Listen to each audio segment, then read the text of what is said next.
with the news on the Get down. Let me clear my throat. Yeah. Oh, that's better. That's better. Somebody pass around the offering. Since I'm always preaching on tracks, you feel me? I'm out here getting paid for it. Sermon of the day. You right where you supposed to be, baby.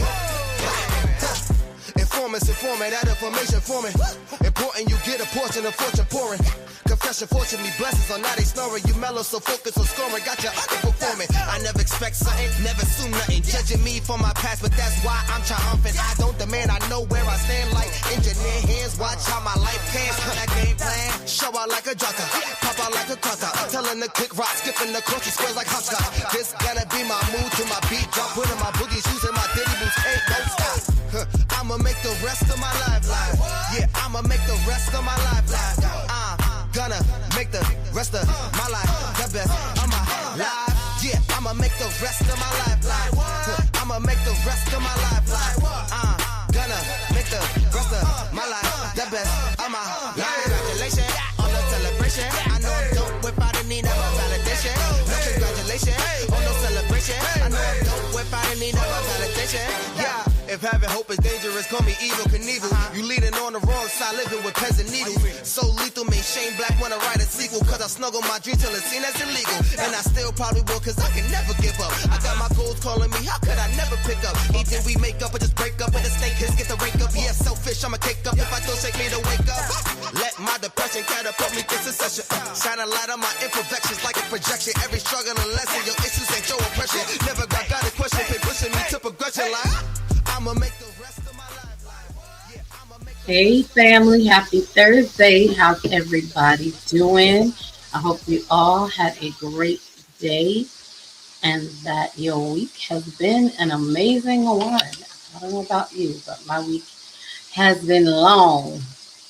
But I'm glad that we are here. We made it through another week. So good evening. Happy Thursday. Welcome to the Bravo with Sheila Network. Welcome to Thursday night with me, your girl, Lady Dawn B, right here on YouTube. Coming to share, as usual, some great conversation and dynamic engagement with all of you. So, if you don't mind, ma'am, sir, brethren, sisterin, hit that thumbs up button. You could share out this live stream and invite some people in because May has been a great month. We know we have celebrated Mother's Day and honored our women. However, on tonight, we're going to switch it up a little bit and we're going to kick back and have a little bit of poetry on tonight. Hope y'all are ready. So get your smoky glasses and your, get your, yeah, I know it's, I got a lot going on in my background right now, so just bear with me. Thank you, Ine. I'm glad y'all can still hear. You can hear everything. You can hear it all. Let me see. I will try to fix that shortly. But hey, that's what happens on live streams, right? Right. So anyway, we are welcoming everyone into the room, and y'all bear with me today. I feel a little off-centered, but we're going to get it together before it's all said and done. Right? Right. So, again, I hope your week has been great. I hope you guys are doing okay. I hope all is well in your world, and I hope you're getting ready for the weekend. I don't know about you, but I'm excited for tomorrow. We have summer hours, so now 1 p.m. I'll be clocking out and done with work for the man for the week. Yay and yay. Grateful for the job. I'm grateful for a break, right? I'm sure we all are. Seems like, energy changes when Friday is coming, right? I know, I'm glad for it. So, of course, welcome in everyone. We want to thank our favorite girl, our moderator, who is the greatest to ever do it in these YouTube streets. She is in the person of Ine Kenya, and we are grateful she is here with us, as always, greeting the people in the building. Hey, Ine. She says, hey, Bravo with Sheila. Hey, Dawn B. Hey, Ine. And of course, welcome in my honey bun sunshine, Big Clay in the building. He says, hello, everyone. Hello, Big Clay. I'm so glad you could join us on tonight. And for those of you who are in the expensive seats, the silent section, the silent section in the expensive seats, we welcome you in also. And we hope that you enjoy the conversation and the things that will be going on tonight. So as we await for the squad to roll in, as always, we invite you to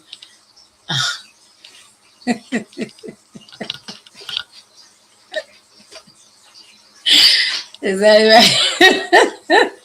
It's so cute. See, he does that. He makes me blush. Yes. Yeah. Well, don't tell nobody. Don't tell nobody. Yeah.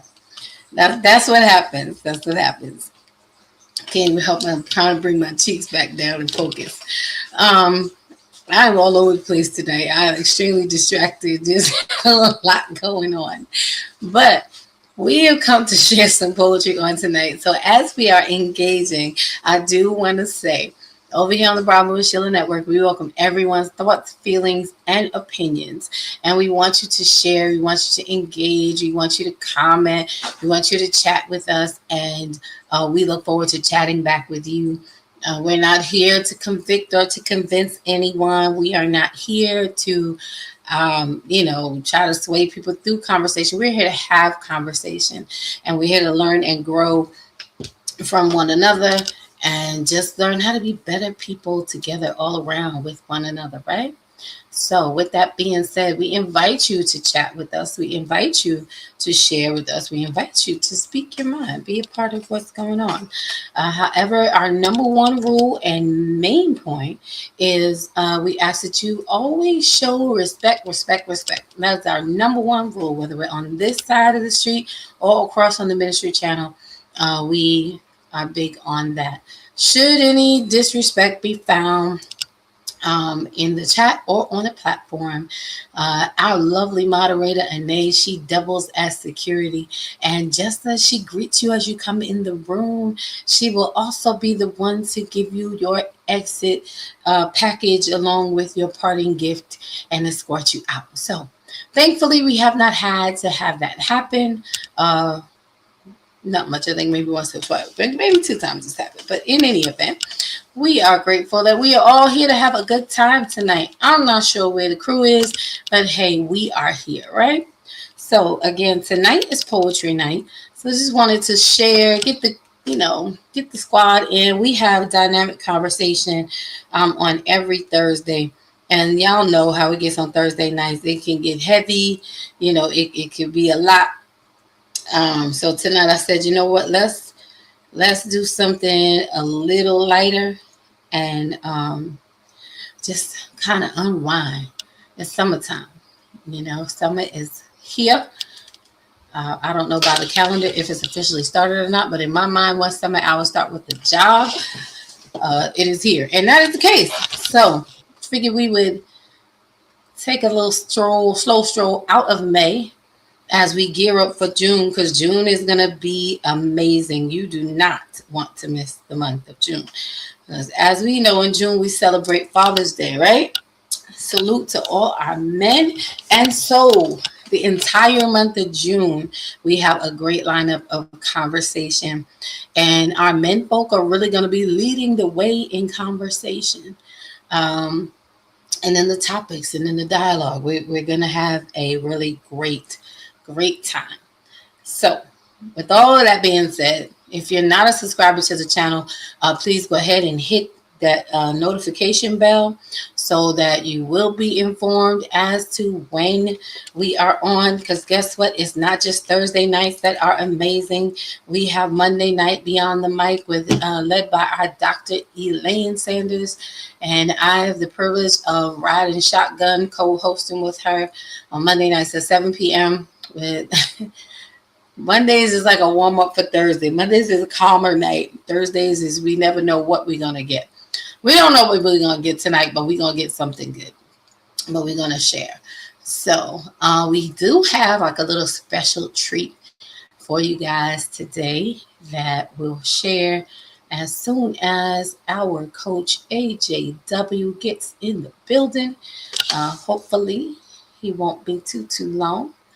But hey, we are here. So, without any further ado, as we always say on tonight, on this very mic, you're about to hear, we swear, the greatest poetry that you will hear all year. I don't know what Coach Theo is. I know that's her favorite. So cheerio, yell, scream, what? Bravo, we over here. Although, if you didn't know, this is Thursday night. We're going to be his poetry night. And we're going to have a great time in the show.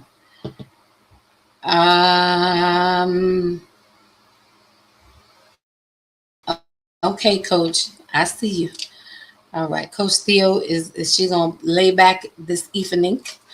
I was hoping she would be here up top with us. Here she goes. She says, good evening, all. She knows she welcome on the side. I always love to hear her feedback and get her, she helps get us right. So good evening to you, sis. We're glad to see you. And of course, look who's in the building. I'm glad he is here so we can share some poetry on tonight, some pieces. He is amazing. As you all know, he is a mental health coach, certified. He'll get your life right. He is an author. We call him Mr. Coach Courageous Vulnerability. I don't know if I should give him all his names today. No, okay. He has his girlfriend Bay. We got to shout out girlfriend Bay at Planet Fitness in the gym. His girlfriend Bay shows up. I know she's supporting him. But he is amazing. He is awesome. He is fantastic. He is a strong voice who we always love to hear where he's coming from, because he's going to help you, make you, get you right, and get you going. So, I get it. So we're going to bring him up. We're just going to get into, come on and welcome our coach AJW in the building. Author, poet, writer, all the things. What's good, bro? What's going on? Long day. Listen, I think we are all in the same place. I know I am. Yeah. So, tonight is poetry night. And so we're just going to share some pieces. We're just going to go back and forth, share some pieces, Hopefully, we hope that Moose will come and Denitra will come, because these are amazing writers. These are amazing poets. They are fantastic. Oh, there she goes. Denitra, I guess it would help if I would send you the link to be on this side of the wall, right? That usually helps. That's my bad. I got you, sis. That's not fault. All right, hang tight. So I need somebody to help keep me together, okay? Because I feel all thrown off. All right. Hang on. And we're going to get her up here on this side, because she had a piece last week. I think it was last week that she was going to share after she shared an amazing piece last week. But let's see if we can I sent it to you, Denitra. So come on over this side of the wall, mama, and let us hear from you. Where's Lady Anae at? Lady Anae said she's here. She's in the chat. Hold on, let me get see. Did you call her T? I said Lady Anae. I don't want no smoke with Lady Anae. I do not want them problems. You don't want that. You don't want that. I tell you, she's sweet, she's nice, but don't be on the other side though. Don't you? But I have this thing in me that just gotta tamper with the other side. So, but you gotta poke the bear. Gotta poke the bear. Well, it's a little early, so save some for a little bit. Just give it a little bit of time. See, I be going to the gym, so I be wondering if I could beat the bear sometime. But But somehow every time you come on this side, you, the theory gets shot down. You get your answer real quick. That's a no. I'm So, sorry, I got a phone call. Let me let these people know I'm in the live. all right, no problem, bro. All right, so I am trying to pull me together. Um, so Justin, before we get it going, where do you find most of your motivation comes from in your writing, or Life, what inspires you? life. It could be anything. Like some days, it be times where it's like weeks that I don't feel any inspiration. Um, and then it'll be like today. I've written two since we was talking this morning. You know what I'm saying? And so it just kind of happens. Life does it. Honestly, I think it's a way of nervous system regulation for me. Like putting Hmm. it into words, Mm-hmm. putting emotion, putting what I'm feeling into words. Um,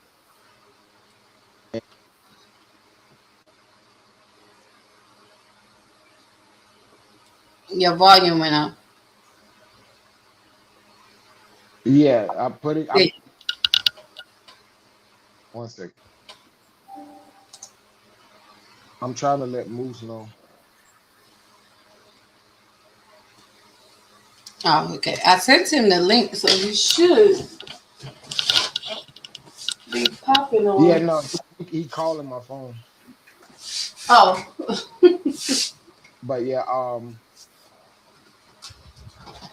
okay, yeah. So he about to jump on. Um, okay, cool. but yeah, just writing it out and then reading it for me a lot of times helps me regulate. So the inspiration come from the need to have a healthy coping mechanism, I guess. And when I thought about that today, like even before I knew what it was doing, that was a way of doing that. Um, I consider what I write now a lot healthier than when I started because I Mm. have pieces that if somebody find that black and white notebook, they're gonna be That's looking for good. whoever wrote it with a white jacket with that white jacket with all them zippers and buckles on it. That one, the shiny one, the Yeah, activity. the one that make you love yourself by hugging yourself. That one. Right. Whether you want to or not. Yeah. So I think now it's like in a healthier space, but yeah, my inspiration just comes from, and then it could be something I'm watching, it could be something someone said. Um, a lot of times I'll go do a rough draft, and then for whatever reason I find myself going back to reading it, Mm-hmm. uh, and it'll inspire something else And completely. Yeah, that's crazy. that's what Um, happened with the Bro You Bugging series. That was originally just one poem, and I think we up to six now. I was going to say, I know it's at least 5. Yeah. I was like, y'all, right now I'm listening and it's putting lumps in my throat while I'm listening. I'm like, my little heart. They're like, oh, I don't know, making my nerves bad. I'm like, oh, but that's what it should do. It should provoke an emotion and it should provoke a response, you know. And I think that, thank you for sharing that, because I think a lot of people like shy away from the expression of poetry. I'm not really sure why. People say, oh, I can't write and I'm not a poet. And it's like, it's not even about perfecting. It's not like poetry when we were in 3rd grade and you had to make everything rhyme, or they, teach you how to write a haiku. It is not that at all. Spoken word is something that doesn't have a rhyme to it, but it does have rhythm, and it's really more about getting out your thoughts. Right. And Yeah, people I'm not a poet that rhymes, so yeah. listen, you too much of a heavy hitter to be thinking about rhyming. Okay. Your sentences have me like, oh, okay. Let me get hold to myself here. Oh, I'm okay. humble. It does. It's always like daggone Justin. And they said, my godfather says, if I gotta See what I'm get saying? with a bear, check on the bear. See what I'm saying? Lady in there, you got it. I don't want no problem. Listen here. I'm just saying, check on somebody, check on something. But I think poetry is such a great expression, and I love when everybody gets together and it becomes such a poetic vibe, and that it touches the hearts and spirits and the minds of people. It's to get you thinking, and I think it's very healing. People don't understand. I don't think people fully understand how healing and therapeutic poetry really is. And welcome in, of course, we pay homage and salute a big bravo to the curator of this space, my auntie Bravo, person, Pastor Sheila Ingram. She's in the building. She says, blessings, good evening. Blessings, Pastor Sheila. Blessings, auntie, we love you. As always, I'm grateful that you yield this captain's chair to me to be here with the peoples for a little bit. Spend a little time talking one-on-one. Yeah. So, I think if more people would lean into not being afraid of their words. Right. And one thing I learned when I used to work at the bank and people would write out checks, back in the day, we don't do that no more. But if there was a discrepancy, we'd be like, well, which one am I supposed to go with? And they say, you could put 150 in the little box, numerically, but you could put 150,000 when you write it out, on the check line where you have to write it out. And they would tell us, go with the written out form, not the numerical form, because it takes more cognitive thought for you to write that. You're more conscious of what you're writing. And so when you do that, you are intentional. So that's really what you mean, And I always kept that in mind. And I've always shifted it to my poetry or when I'm writing something. And I think that I'm saying that to say, I think people become afraid of their words and owning them. And something happens when you put it on paper, it becomes real. It really becomes, it's not just an inner thought now. It's like, oh, snap. Like you said, if anybody ever found that black and white book, it would be a whole nother story. But in this day and time, we got to learn how to connect with our word. Don't fear our words. Let your words fuel you. And you will feel lighter and so much better. So let's see. We got Denitria in the building. I think she stepped off for a second, but welcome in, Denitria. Good to see you. And we have Moose B Strength in the, hey sis, you good? Yeah, I'm good. Hold on. I'm gonna turn my camera back on in a minute. Okay, take your time. You good, Moose? I can see you. You can shake your head or give me a thumbs up. Let me know you straight. You good? He's waving. Oh, all right. Okay, we gonna bring you up. That's good. Okay, let's go. And y'all know I call him the voice of God. Moose is in the building. Hey there, beloved. How are you? Hey, family. How y'all doing? We good. Hey, I got somebody want to say hi to y'all. Hey, family. Hey. What's going on? Hi, everybody. I was like, you heard it. Yeah, word. Oh, Hey, God. What's I love up, and Lou? miss you guys. Yeah, Oh, it's bigger than Facebook. It's Couldn't bigger have timed than, this better. yeah, it's bigger than the social media. man. Right. Come on. That's okay. You're doing your big one today, Moose. All right, we got a bonus in the building. That's right. I ain't mad at it. I am not mad at it. So, you guys ready to get into some poetry? Absolutely. Share some pieces here. I was asking Justin, Yeah, I'm going what is his motivation? What motivates him to write? Where does it come from, the inspiration? Because I think sometimes people shy away from poetry because they feel, I'm saying, it has to rhyme, or back in the day when they used to teach us how to write a haiku, and we're far beyond that nowadays. Our emotions are much bigger than that. And with the understanding that, poetry is not something you need to fear. It's something that you should embrace, and just write. Just write. So let's see, before I get you guys thoughts. Harlem Girl, what's happening, sis? Good to see you, beautiful. She says, hello, everyone. Said, Lady Dawn, that shirt is beautiful. Oh, thank you. Y'all know I got to do something sparkly all the time. I believe in sparkles everywhere I go.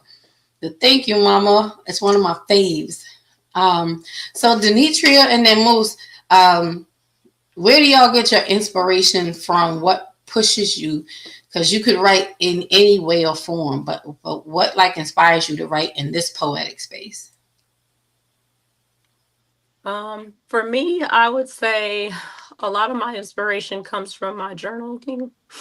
Y'all have to excuse my voice tonight. I'm gonna do the best I can trying to push these words out, but doing all right. I would say a lot of it is just from my journaling. Okay, and that turns into poetry. See, so for those who write and journal, you can take that and flip it into something more than just the story on the pages. It can definitely become a poetic piece. What about you, Moose? A lot of my poetry comes from thoughts and emotions, people's stories, life.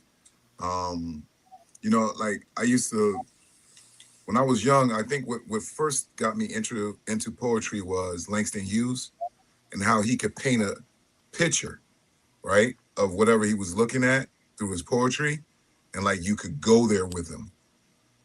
So that was kind of my inspiration as a kid, but I never knew that I would end up writing poetry. I started writing stories when I was little. Okay. So I didn't start writing poetry until, I want to say, probably around 2004, 2005. Okay. But prior to that, when I was younger, I was writing short stories. I would write stories, and that was a big thing for me when I was younger. I love that. I love how you can take a story, and it doesn't have to be the whole thing, but if there's a particular chapter or verse, just a sentence, whatever sticks out to you. For me, I would pick stuff apart, so whatever that one thing that stood out to me in a story or in a verse, I would take that and then flip it into my thoughts, and then try to, just get, and it would just flow and turn into something, you just let your creativity go. So I'm thankful for you all for sharing where it comes from, because hopefully it will inspire some other people to get to expressing themselves in these ways, and let writing become your friend. So to kick off, I want to start by reading a poem that I did not write, but one of the authors of poets that I like and appreciate down through the years is Paul Laurence Dunbar. And he wrote a piece called We Wear the Mask. And here it is. And y'all can share in the comments if, something strikes you, whatever stands out to you. We want you to share and engage, because I promise you tonight it's going to be good. We got 3 heavy hitters up here, and I'm picking up the rear. So, this is what they do. I just play around. I just be playing. I follow them. I'm trying to be like them when I grow up. Don't start just it. So this is called We Wear the Mask. We wear the mask that grinds and lies. It hides our cheeks and shades our eyes. This debt we pay to human guile. With torn and bleeding hearts we smile. And mouth with mirrored subtitle ties. Why should the world be overwise in counting all our tears and sighs? Nay, let them only see us while we wear the mask. We smile, but oh, great Christ, our cries. To thee from tortured souls arise, we sing, but oh, the clay is vile beneath our feet, and long the mile. But let the world dream otherwise. We wear the mask. And that is by Paul Laurence Dunbar.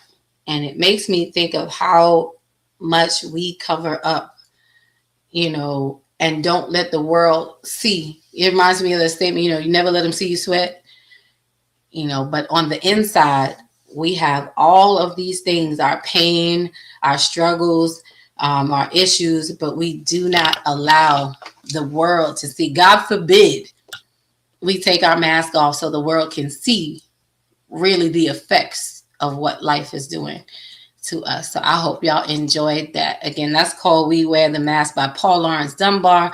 Holly said very deep. It is very deep. And that's why I wanted to share it on tonight. A little heavy, but a little food for thought.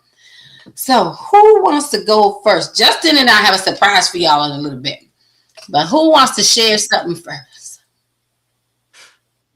I got a couple of pieces. I do have stuff that I've written, but my kids got my laptop hostage. So if I can get it back by the end of the night, I'll share something I wrote. But I have two other pieces that I can share. Okay. This is out of one of my favorite kind of poetry books. This is by Rupi Kaur, if you guys don't know. But this is from the book Homebody. Okay.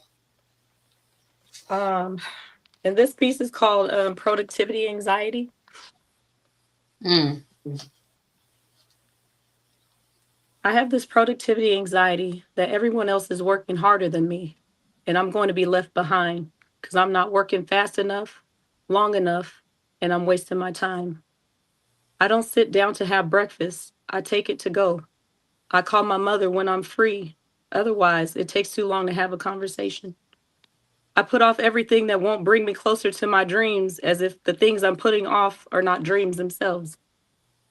Isn't the dream that I have a mother to call and a table to eat breakfast at? Instead, I'm lost in the sick need to optimize every hour of my day. So I'm improving in some way, making money in some way, advancing my career in some way, because that's what it takes to be successful, right? I excavate my life, package it up, sell it to the world, and when they ask for more, I dig through bones, trying to write poems. Capitalism got inside my head and made me think my only value is how much I produce for people to consume. Capitalism got inside my head and made me think I am worth as long as I am working. I learned impatience from it. I learned self-doubt from it. Learned to plant seeds in the ground and expect flowers the next day. But magic doesn't work like that. Magic doesn't just happen because I figured out how to pack more in my day.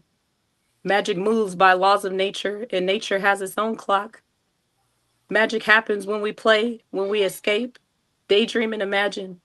That's where everything with the power to fulfill us is waiting on our knees for us. That's it. I love So it. And I what made definitely resonate with Who that. wrote that? Oh, okay. I was like, wait, did Denitra just become like a superstar poet real quick? Not that you not.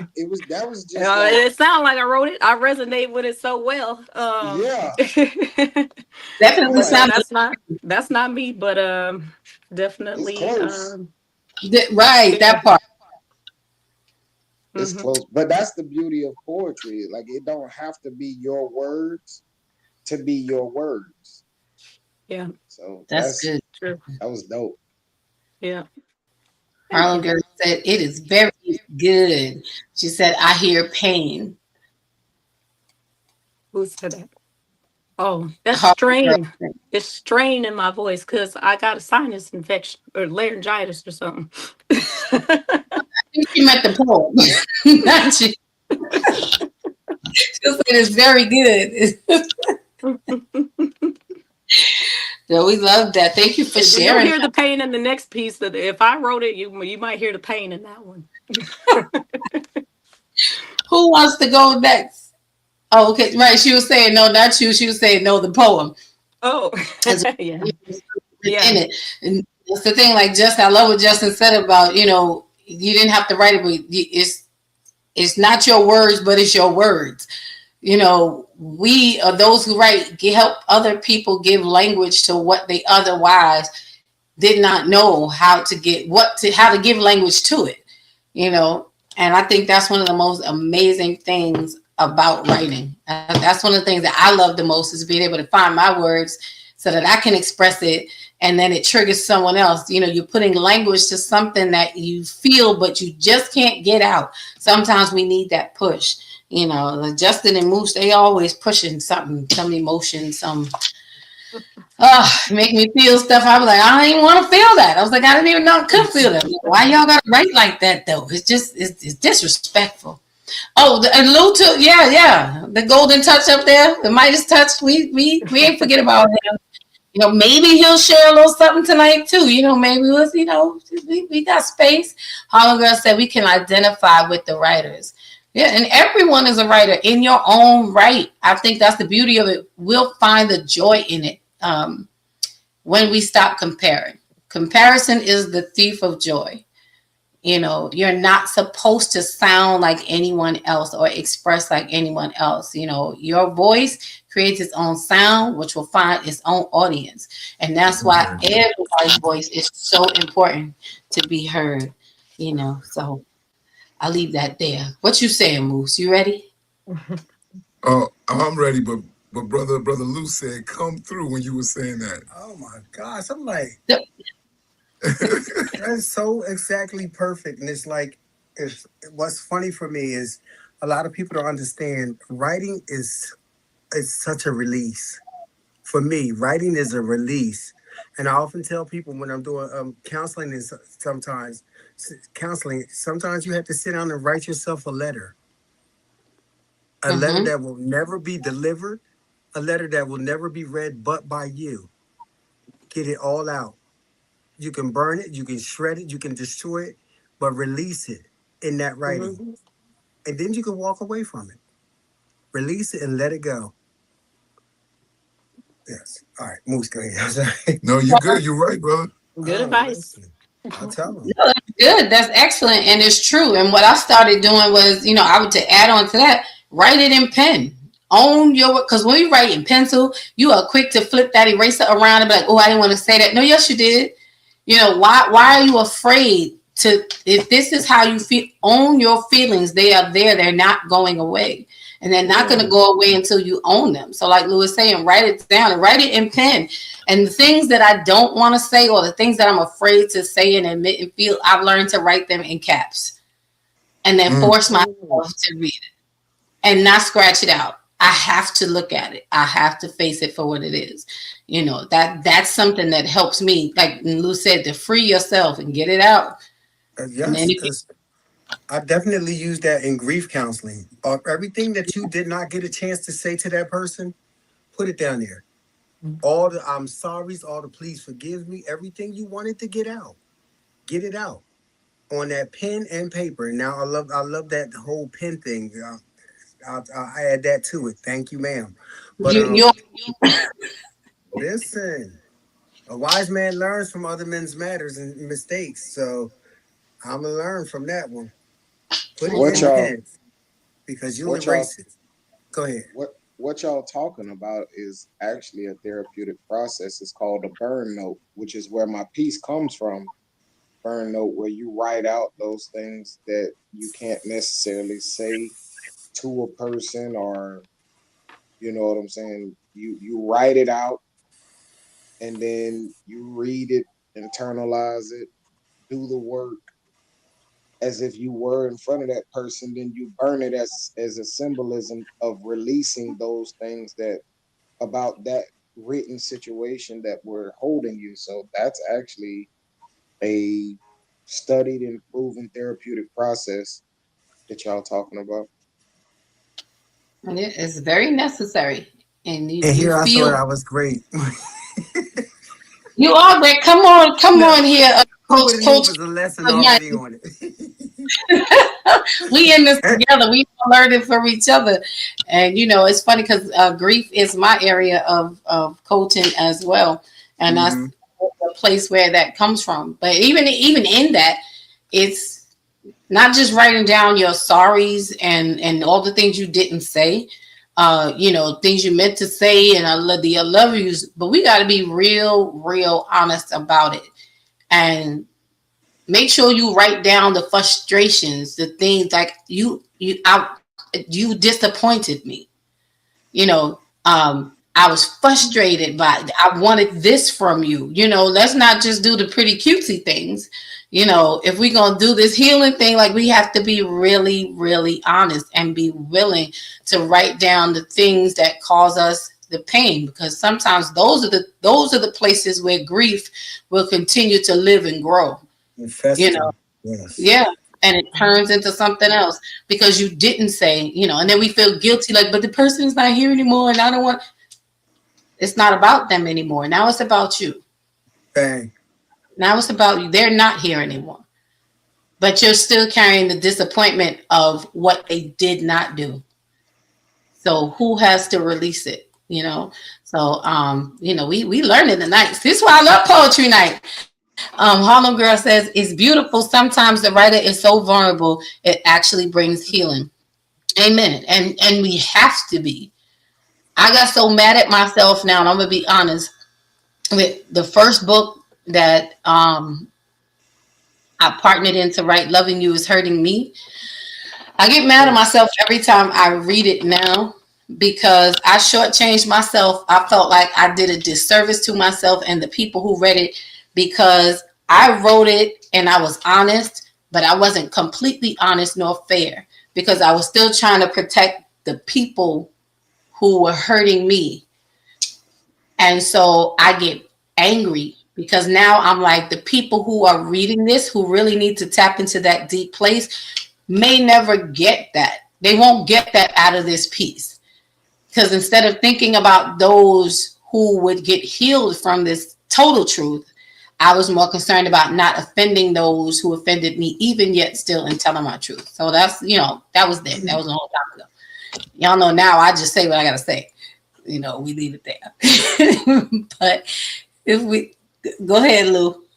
I got my hand up because we in class. So the joy is, and you saying that, is now you know that I'm at this place where I can go ahead and say it.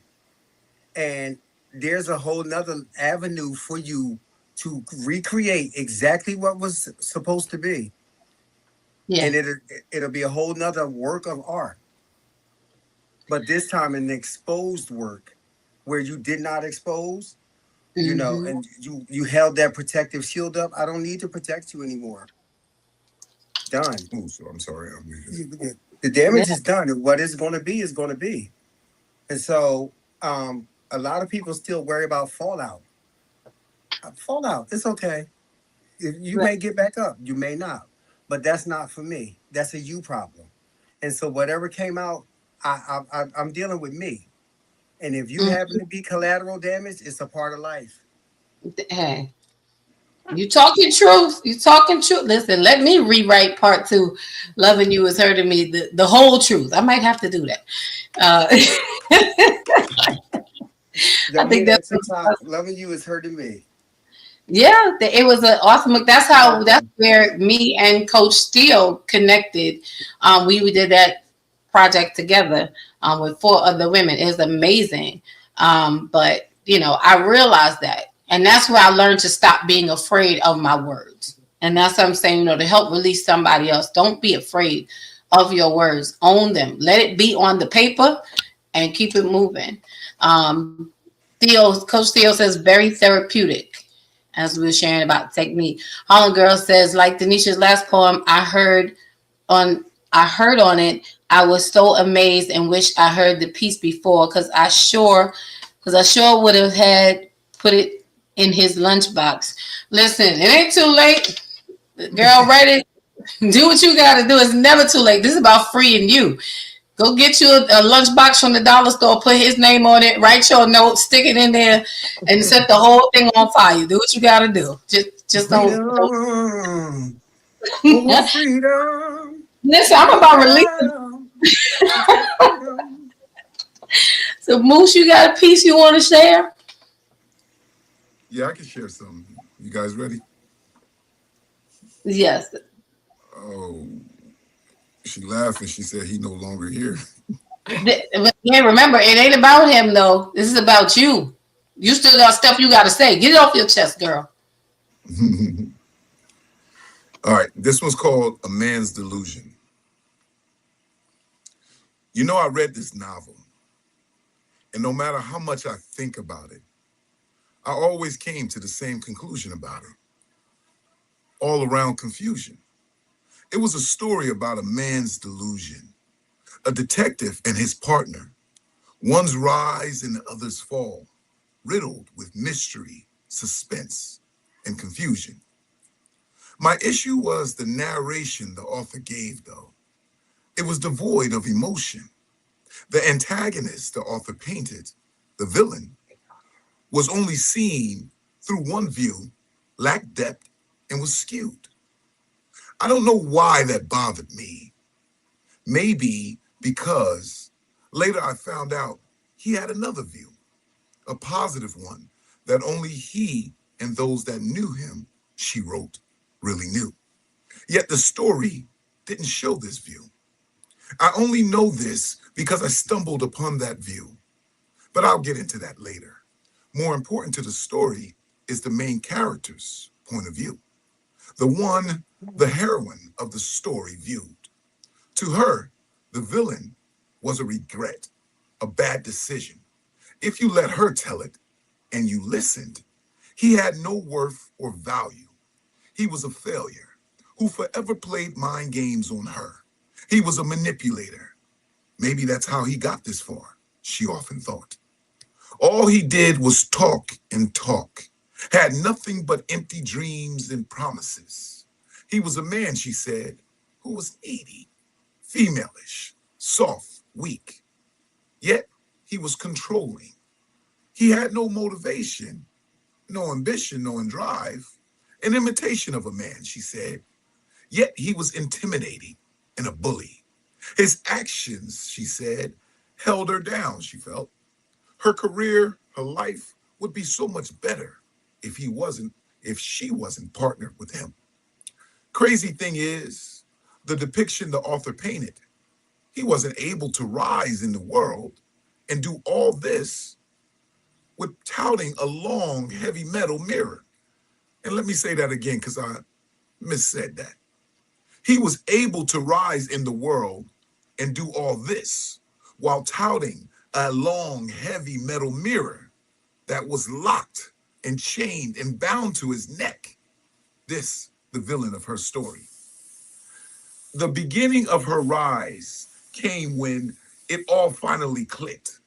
She came to a conclusion that he was the cause of all her pain, and equally so, she would make him the path to her fame. Her downfall, or his downfall, would be the rock, the flame to her new found ambition. He owed her this much, she thought. She wasn't to blame. They both walked the paths, but only he got the fame.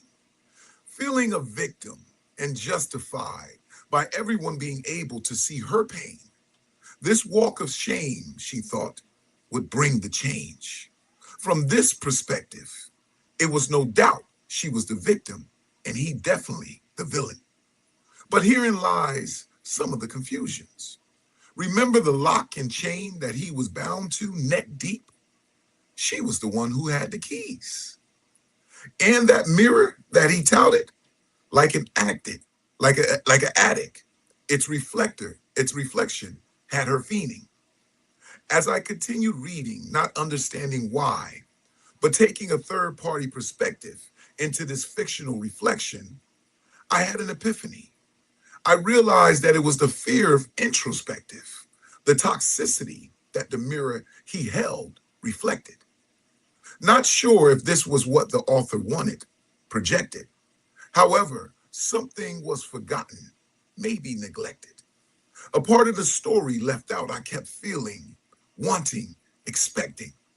The origin, not just hers. How did we get here? As I continued to read, I recognized it was just a metaphor, a narrative to a true narcissist story. But I see her, the heroine. She was the victim, abused. In her origin, she was hurt, an orphan, an addict. As she grew, all she really knew was abusers, drug dealers, and users. Foundational love built with confusion.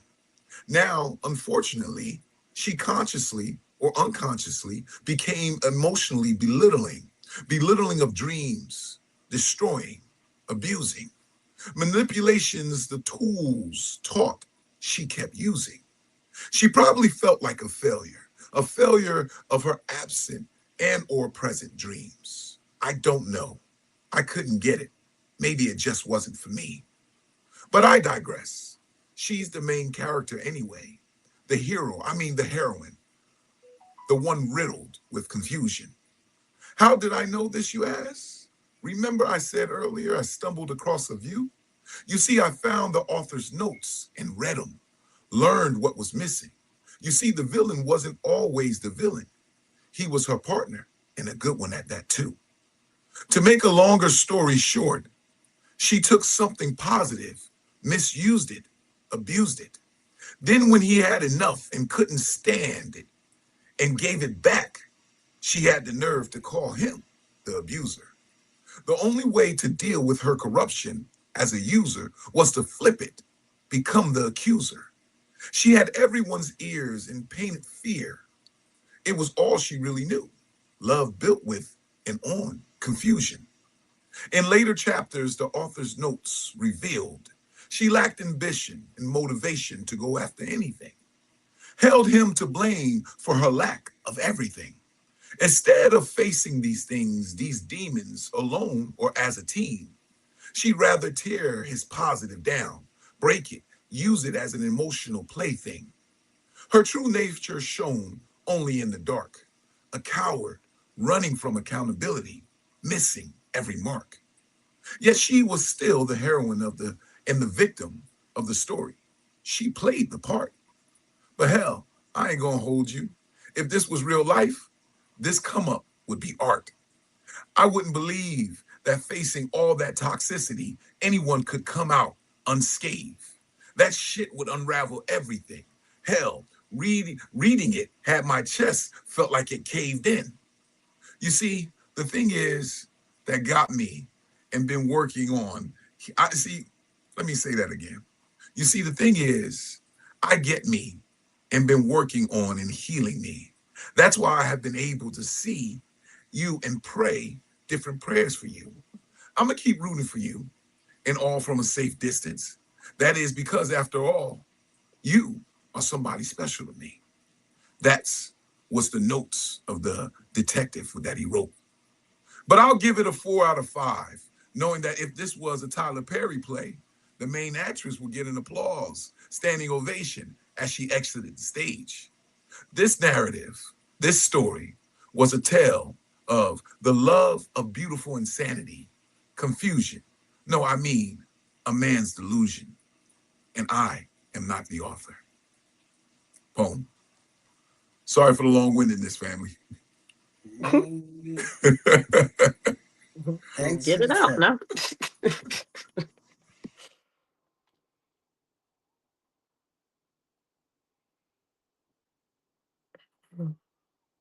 Realize I muted myself. Yes. I didn't realize I muted myself. I was about to say something going on with my headphones. The moose had me that listen. I'm sitting here listening to it like, huh? Like what you said? Like, oh, all right. That's what I'm saying. You can't be fooling with Moose and Justin. And I'm gonna throw Lou Milas in there too. You know, y'all just be doing stuff. Harlem Girl said, "You know what, sir? Right? So you know what? Nobody playing with him. Nobody playing with Moose tonight.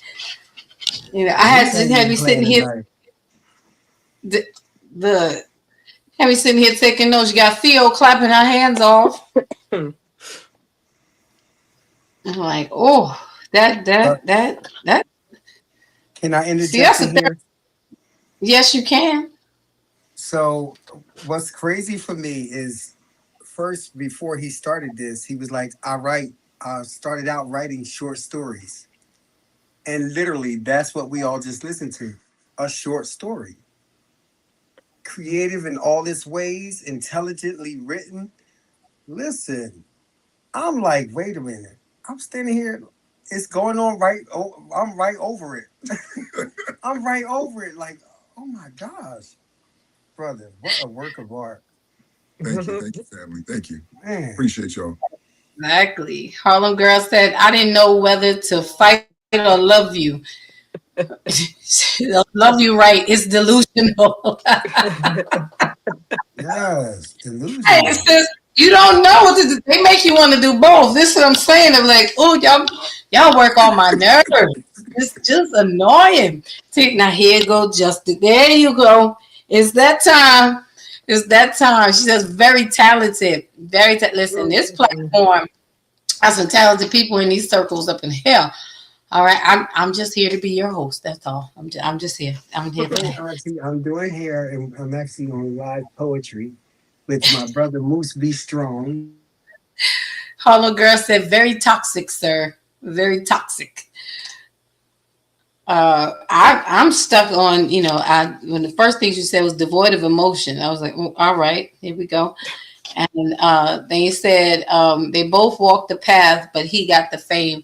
And I thought about how a lot of us women feel that way, like that it happens under so many circumstances. Mm-hmm. Some of us put ourselves to the side. And I'm not saying that it doesn't happen for men either. I'm just speaking in the language of the poem. Okay? All right. So, sometimes it happens for many different reasons, but I thought of the woman who had put her hopes and dreams to the side to support, the man, the husband, to get to where he needs to be.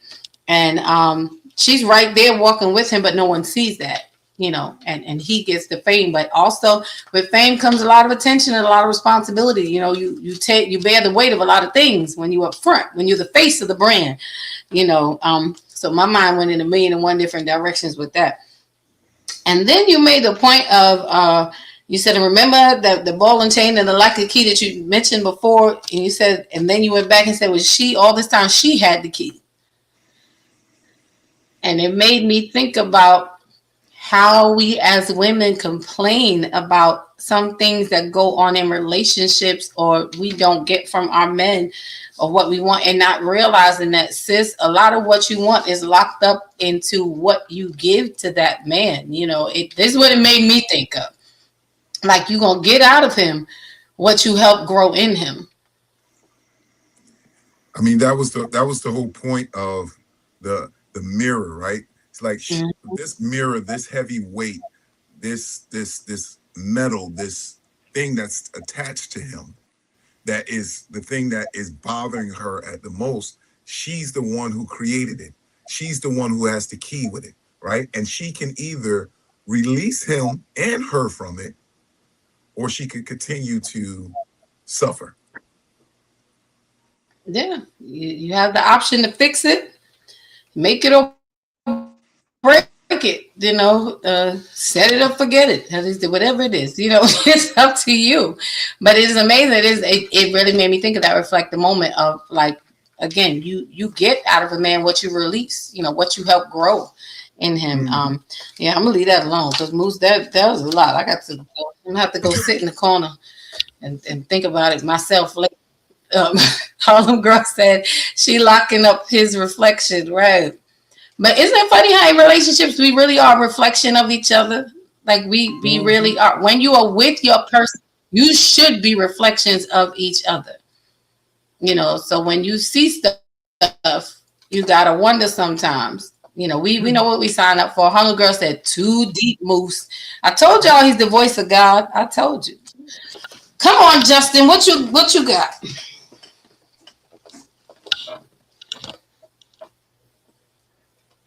Okay, wait a minute. That's too loud.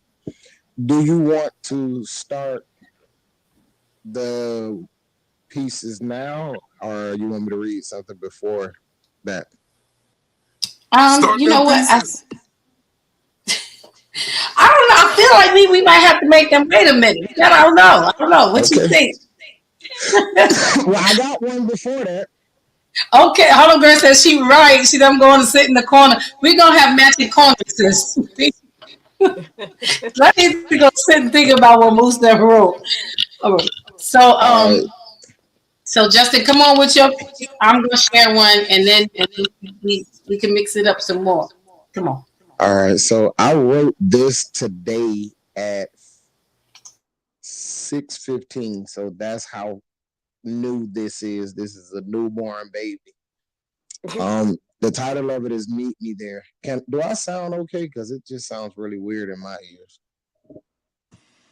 A little money over here. Sound okay? Okay. You all right? Go ahead. Okay. It's titled "Meet Me There."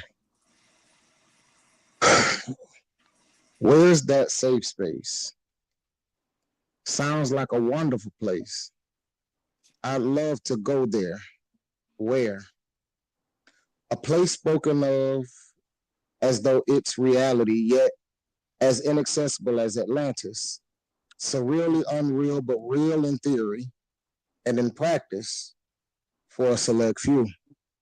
One can only imagine being appreciated for what they do and valued for who they are, where entitlement without commitment can no longer disguise itself as safe love, where pouring into another does not make one poor, but enriches beyond a dollar with a living currency that feeds the feeder, where love continues when lovers leave, where healing happens wholly and honestly, where vulnerability is courageous and bad character is classified correctly as cowardice, where we are allowed to experience a healthy fear of loss, one that pushes us to appreciate every second, aware but not consumed by the reality that this could be the end at any moment, where disagreement does not plant the seeds of disloyalty, dishonesty, and dismissal of the complete love we strive to share, grow, and complete, where thoughts become things and the thing I have for you is tangible, visible, and speaks out loud while still protecting the secrets between us. Loving reciprocity sounds like a wonderful place. Will you meet me there? Oh.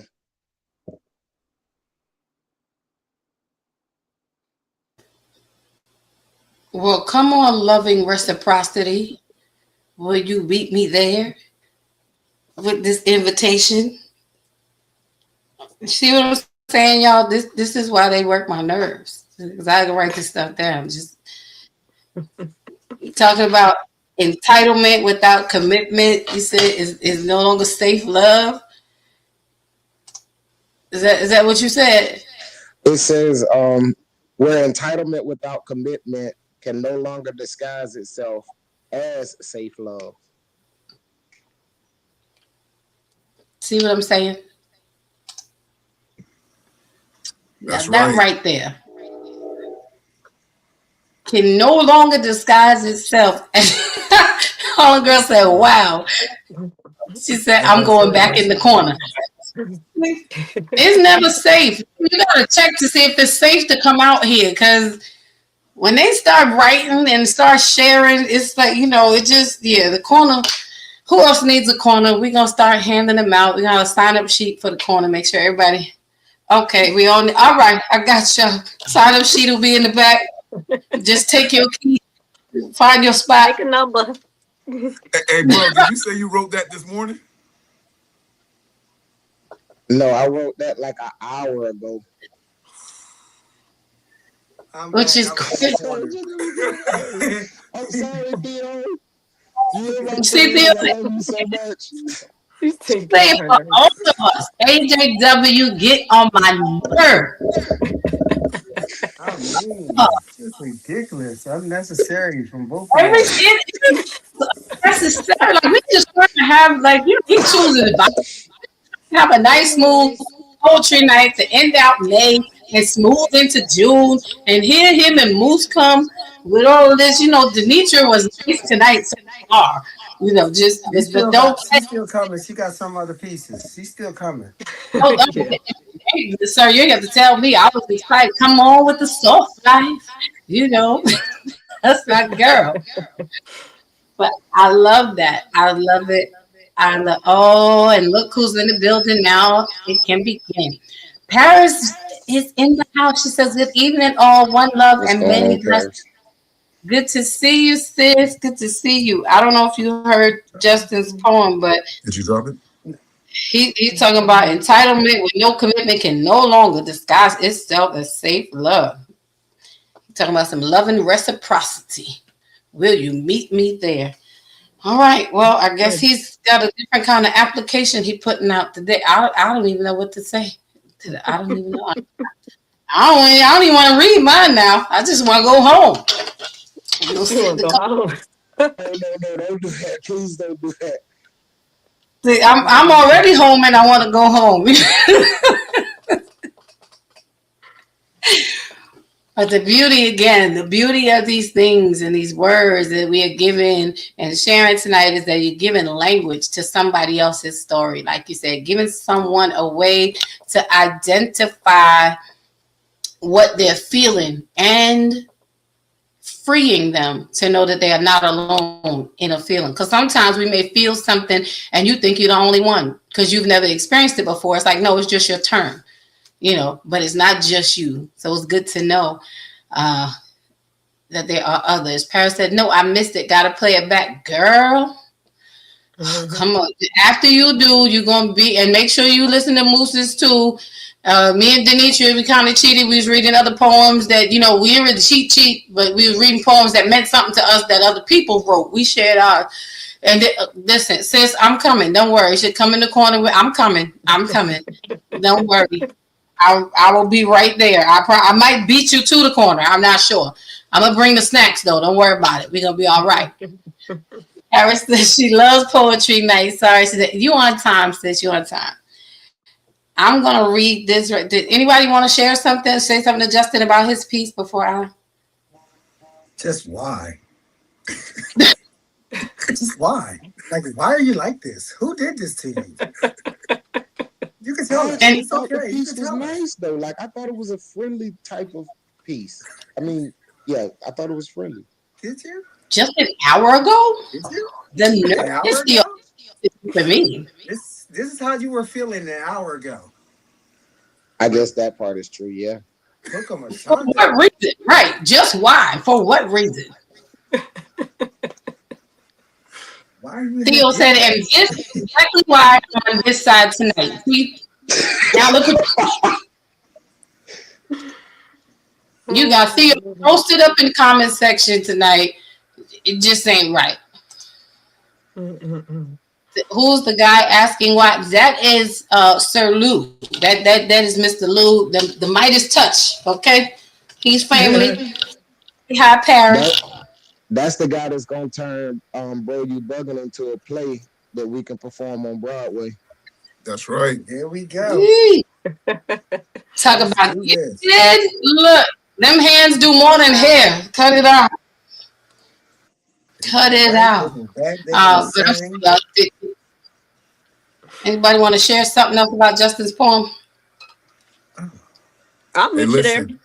That reciprocity. Oh, there it is. Never mind. Say it again, Denisha. Say it again. Y'all heard me. She said, I'll meet you there. Application has been closed once again. All right. You got an answer to your question. Absolutely. All right. Oh, shucks now. Is it 8:30? Because I be feeling like stuff just, where's your hat, Justin? Welcome in, Vaughn, the man, Eric. Because when you're dealing with Denisha, you got to put the hat on too. Don't play with it. We got your hat size, sis. Don't worry. Vaughn says, blessings all. Said me and this shit. I'm trying to get my laptop back. I do have another one, but I'll share one of my own. Whatever y'all gonna do. Right, we coming back around. We didn't really cheat. We was warming up. But we gonna get it. I'm gonna share. I promise. Paris said, "Okay, Mr. Lou, looking forward to the play." All right. Here we go. We not gonna cheat. We gonna hold on. It's just what And me and D should have went. We should have went first and left Moose and Justin and Lou. Yeah. Y'all just text me when you're done after, because then I'll just shut the show down after. Because the way they Hey, carry on. You know what I want to hear. You know what I want to hear. You already know Oasis. Oh shucks. You already know. And it's crazy you said that because I'm in a group called Oasis. Oh yeah. That's the theme of the fashion show in New Jersey. Oh man. Wait till you hear this Oasis. I'm about to say, what kind of Oasis group is this? I knew it. It's fashion. This said, don't threaten me with a good time. Listen, I'm just saying. Okay, I was gonna read something else, but I'm gonna read. I know you got it, Moose. Okay, let me go back. Y'all get ready. Y'all get ready. Y'all get ready.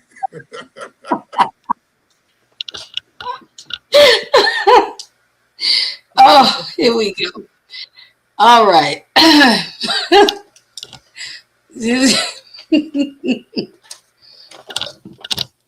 Okay, let me see. Let's see, hit these comments first, and then I'm gonna read this. Oh, how long? See, she laughing. Sis, good. You need a breather. We're gonna take a breather. We can do Oasis later then. Okay, all right. I'm reading. Okay, a companion piece to that. I gotta write a companion piece to that. Sir, I'm gonna read Oasis last. That's gonna be the close. That's gonna be the closeout. How about that? Yeah, that's good. We can do I'll that. have myself together by then. I knew it was coming. I should have prepared myself. I should have. I thought I might get away with it. Yeah, to start my tapper. Right. I just realized I'm sitting here all the time with a tapper. Okay, Paris is doing. You gotta let me know when the next poetry night happens. I'll let you know, sis, for sure. Yeah, I am blushing. There's a lot of. I don't even know that I have blushed this much before in my life. The thing is just, I don't know what kind of season this is. But yeah, you gonna hear Oasis at the end. You I'm waiting patiently. I got you. All right, I'm gonna read this one. I love the art of poetry. I do too. And after you read Oasis, okay, listen. All right, don't look at me sideways. I be trying to play nice most of the time, but sometimes gotta come out another way. So this one actually I wrote. It's a part of a book, the same book that the piece Oasis that Moose talks about is in. It's a book called Soul Poetry Matters of the Heart. Paris said, did Justin bust out? He might have. He might have. You should. Moose is the voice of God. That's why I call him the voice of God. Because child, listen, Moose start writing and reading, and you hear the Lord start speaking. But okay, let me. I'm gonna focus. Let me get me together. All right. So this piece, it doesn't have a title to it, but here we go. It's called Untitled. I love you from a place that has been untouched by any other. It's a place of purity, wholeness, and joy. It is serene and simply flows as simple as a brook stream. No other feet have ever touched its grass, so there are no other footprints to follow or clean up after. Many have walked this path leading there. Few have gotten to the gate, but you, only you have been able to enter in. The lock was a bit rusty from years of sitting, having never been used, having never been touched, having never been felt or accessed. Yet somehow your key fit the lock. It gave a little resistance, but you were gentle, you were patient and prayerful. You entered in and you are my peace when I have none. This is definitely a God journey we are on. both becoming who we are because of him, yet blessing each other along the way. The Bible says iron sharpens iron, so thank you for smoothing out my rough edges so gently. As your love is a good pain, a pleasure pain. It feels painless, sometimes painful to open up to possibilities of the better, but somehow my spirit believes you when you speak. My heart reaches for you as it is healing. By you taking your stand, you tell me I will never be alone again. And I cry because alone is all I seem to know at times. Internally, it feels alone, and the thoughts of letting another in only to turn around one day and be gone again is far more scary than anything I've faced before. Yet I find myself drawn into you as your words are like a cleanser that stings a little on my open wounds but soothes them as well. It is amazing, and I really hope it's real. It's unlike any other moment or experience shared. It's almost the closest feeling of heaven I've ever had or shared. I may have even known, at least here on earth. That's what I imagine as I sit here with my eyes closed. My prayer is that this is something I will forever hold, and that you and I will never let go. Poem. That's it. Huh? Mm-mm. I think you was manifesting Big Brother Clay.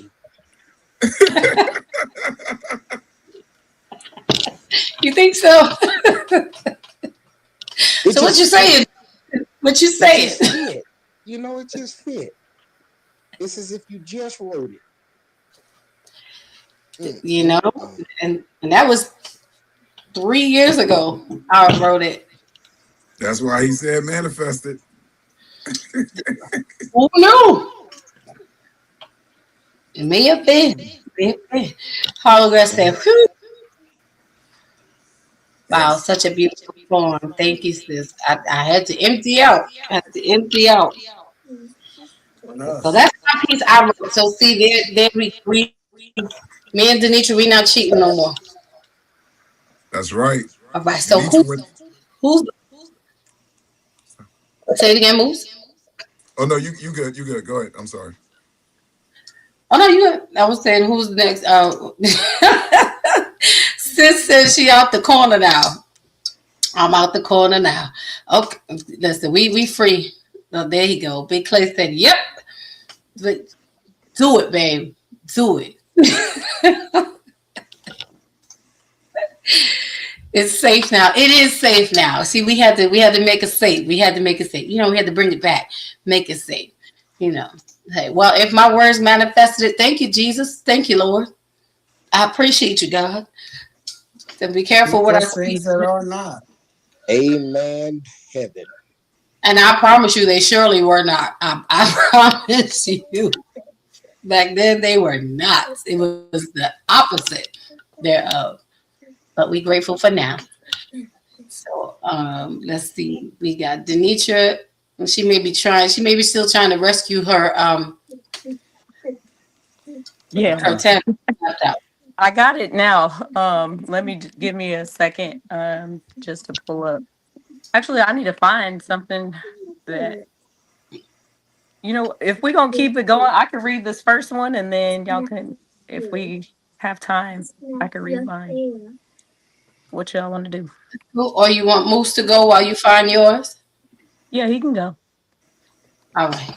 Come on, Moose. Hit us with another heavy hitter. Oh wait, Prepare to was it Justin before me? No, me and Justin, no, it's you. Me and Justin we got something on the burner. All right, I'm gonna try and read this one with this little guy in my arm. Hey, hold on, bro. You gotta chill out. All right, this one is called. You can hear me clearly, everybody. Yes, sir. Right. It's called Out of Time. Yes.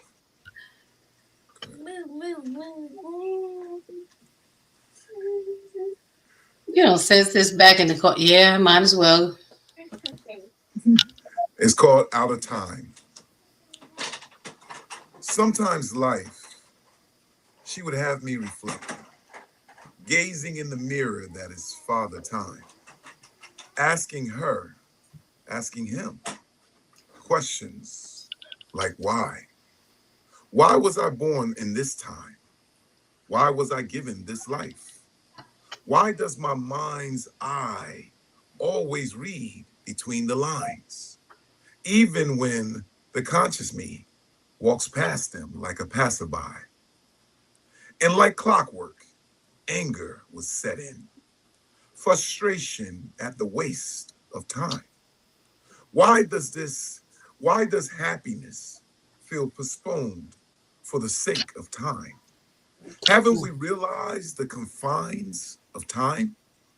All these questions had me thinking, guessing, wondering, what would it be like to exist out of time? Out of time. No, not gone from time, just beyond its grip.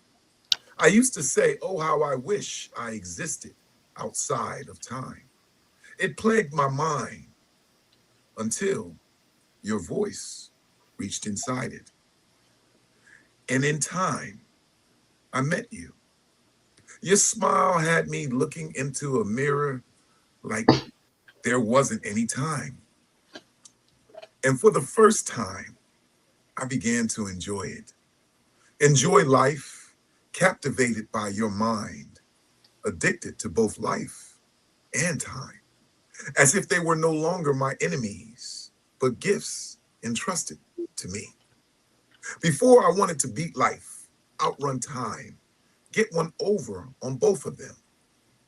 That had become my purpose. But now I see they had purpose within them. If every frustration, every twisted contradiction was only to guide me to you, it was worth it. Nothing was missed. Life and time were not cruel. They were precise. And you, love, I will not miss. Now I reflect again, but differently. I gaze anew. I love the presence of you, the gracious gift that is you. And if I never again receive answers to the questions still waiting in queue, it's all right as long as I'm with you. Poem. All right now. Moose played it safe this time. Yeah, Had to give a little something different, bro. Yeah, nah, you did the right thing. That's That all right. first one, He said he don't mind as long as I'm with you. Come on now. Moose, that first one was like,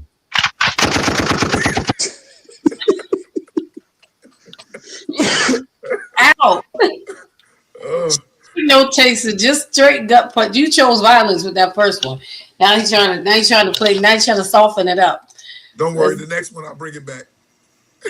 We know you're gonna send it back to your normal self, right? Factory setting. You put it back to default because you are my princess piece. Oh, thank you, honey bun. Listen, don't because now you. All right, y'all can make me come through the screen. Don't start crying, Justin. Cut it out. the people outside gonna stop in front of your house think it's a red light out there with them cheeks rosy like that. Get a clay. Brother Lou, you want to look for nothing? Y'all gonna leave me alone. What funny thing to say? To Oh, no. okay. Oh, the girl said, "Oh, Lori, all right, she's okay. She's okay. You all right, sis? We halfway down the hallway. We're not in the corner completely, but we close by. We staying close." I did that last one for Harlem Girl, so she ain't had to go sit in the corner. You have to go sit in the corner. Okay, this time, but we going right back when he comes with the next one. We going right back. She said, "Very beautiful, very beautiful." I love it. I love poetry night. I tell you, I love the shares. I love what we listen to, and I love the feedback. Come on, soft life strategist. The people wants to hear your words, your written words. Give them something they can hear. Let me see. I had to. I'm gonna read two. They're short.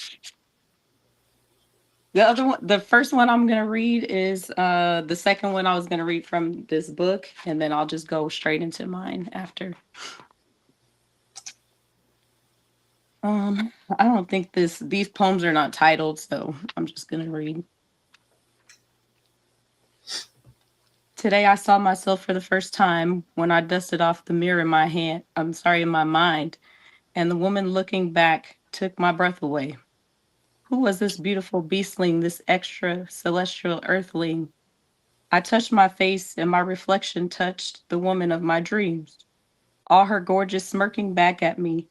My knees surrendered to the earth as I wept inside at how I'd gone my whole life being myself, but not seeing myself.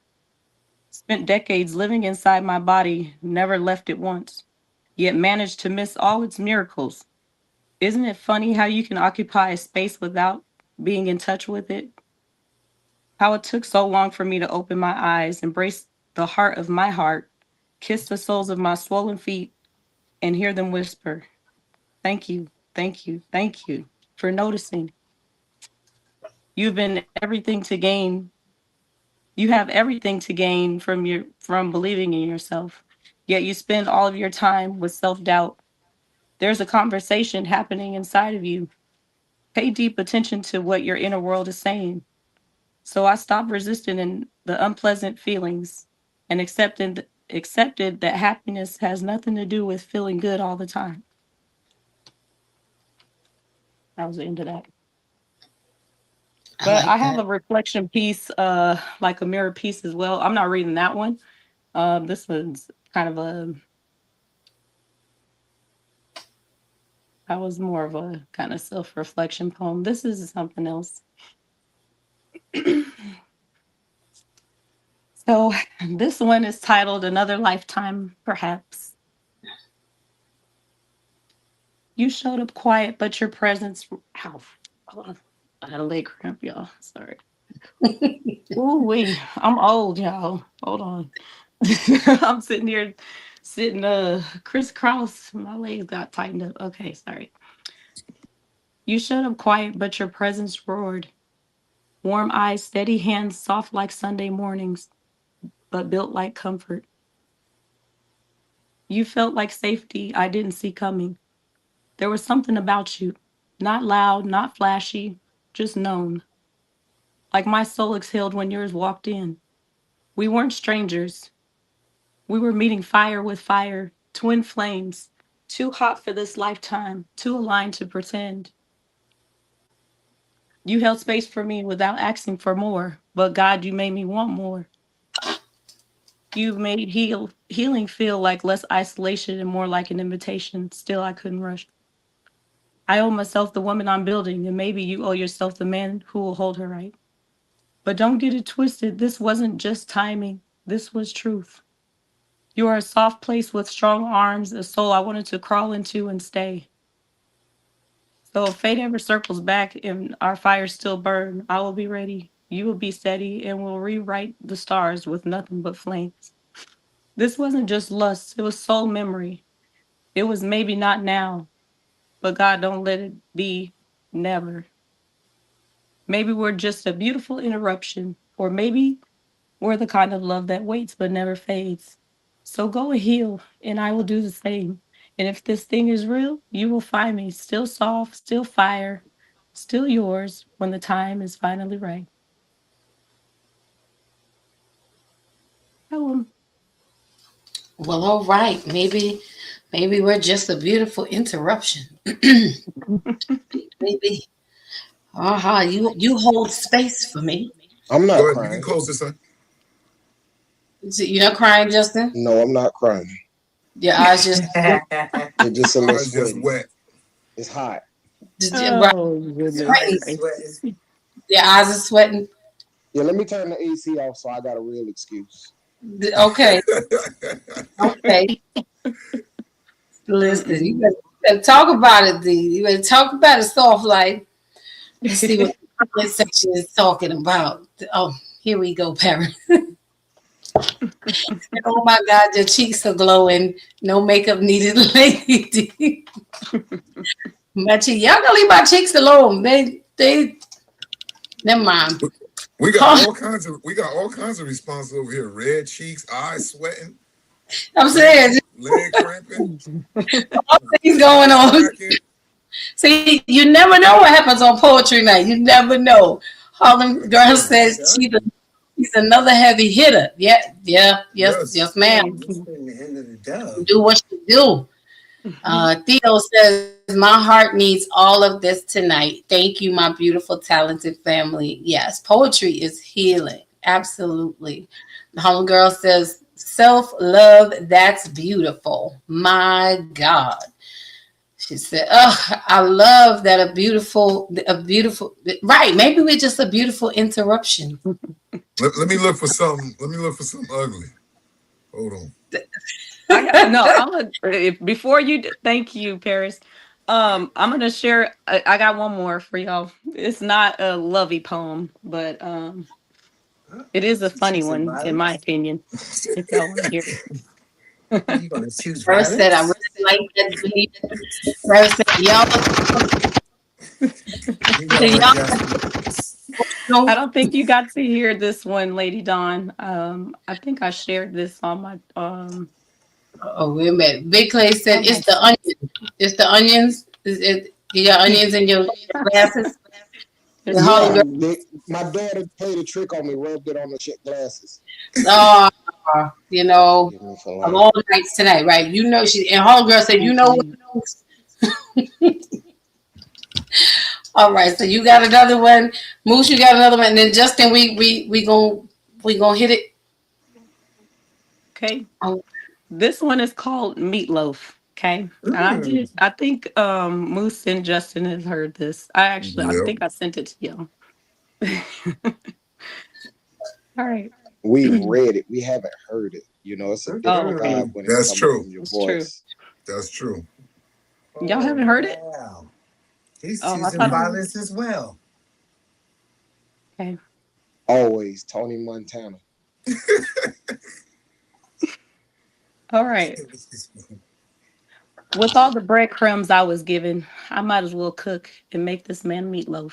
He gave me all the reasons not to pour into me fully, just to manipulate me, be a bully, using me, manipulating my mind so he can be released fully. Love bombing and gaslighting.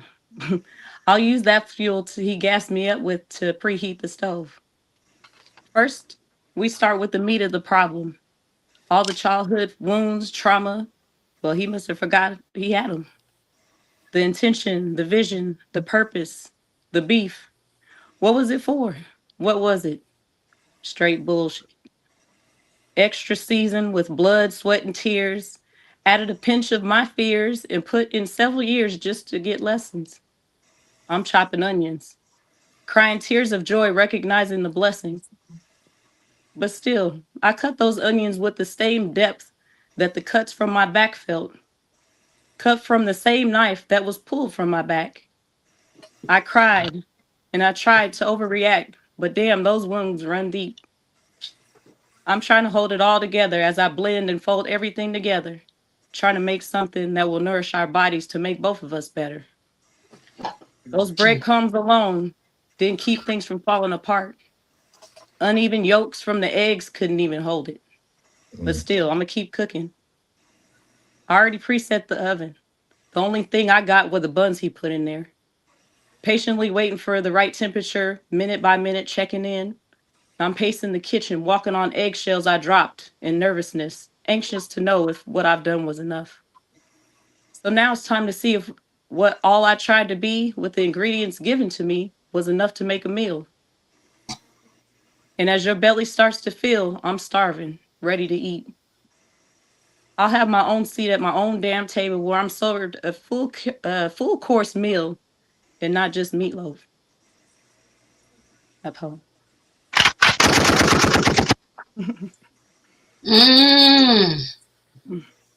Harlem Girl said she started strong. OMG. That's fact. You say she Right. started strong. I know, right? Strong. Strong. She says, Strong.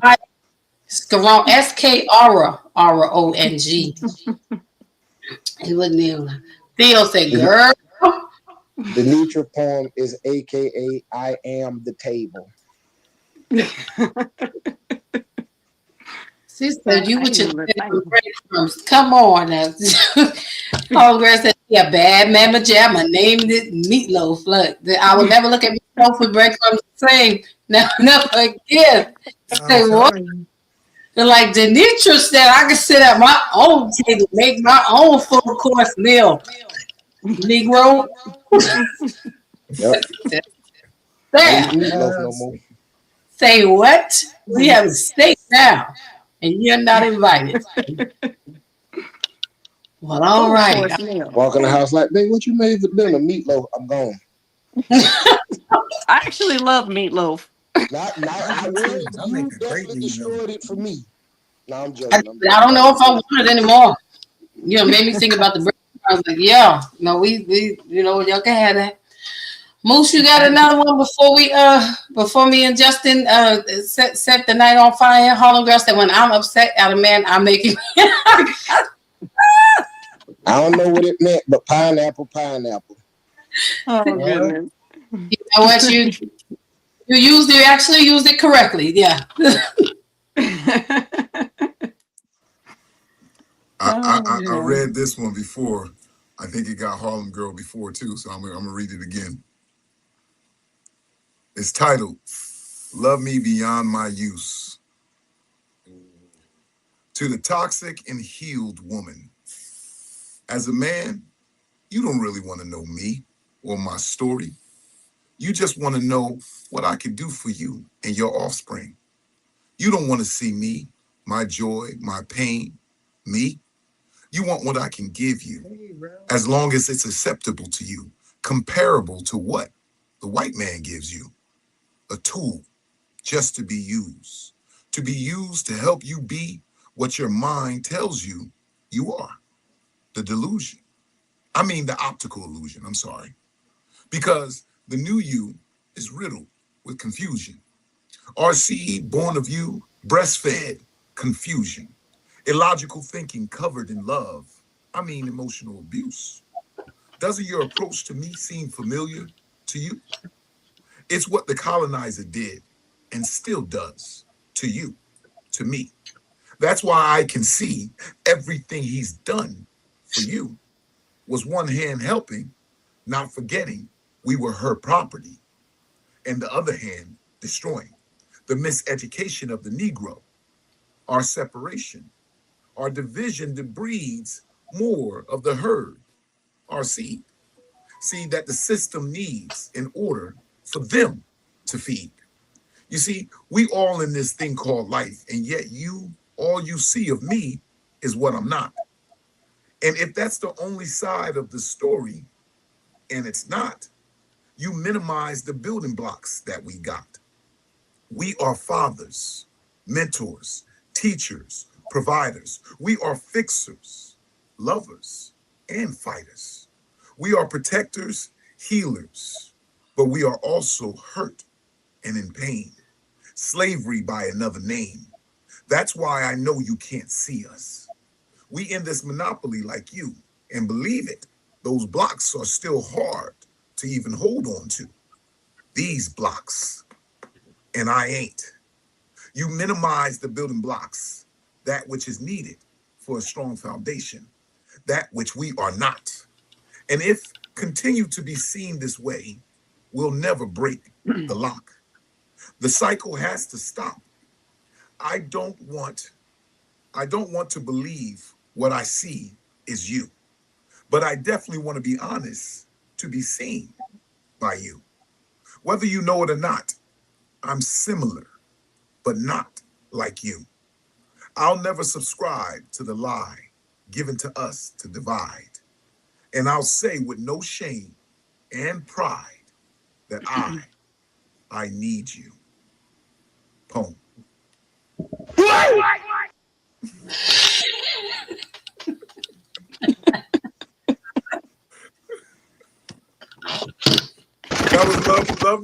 love me beyond my use, family. And to the women hearing it, we need you. We don't do it by ourselves. It's both of us. We need each other. Don't make it nice. Don't make it nice now. It was too late. Harlem Hey, girl said, listen. she said, hold on, let me sit down.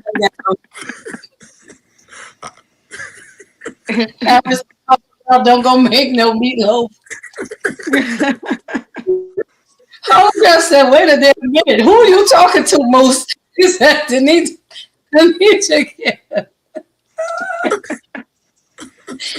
Now, Moose, don't sit in the corner now. She said, you're on punishment, sir. Hey, Said, listen. Paris said, okay, Moses. I mean, Sir Moose. You're hearing Moses right now. He said, you got me text, but I'm crying. You got me text. Time out. Moose, you on timeout. Pick your corner, Moose. You gotta. Let me mute my mic. That's my timeout. Let me mute my mic. Okay, you gotta go sit and think about the error of your ways. Think about your errors. Oh God! See now, look, you done made Justin go off the screen. Oh my goodness. I can't. All right. Well, oh, there he goes. All right, Justin, you look. I can't even touch that. I can't touch it. The comments have spoken. Justin, you ready? Yes, ma'am. All right, kick it up. So Justin, ironically, well, y'all will see. This was not planned.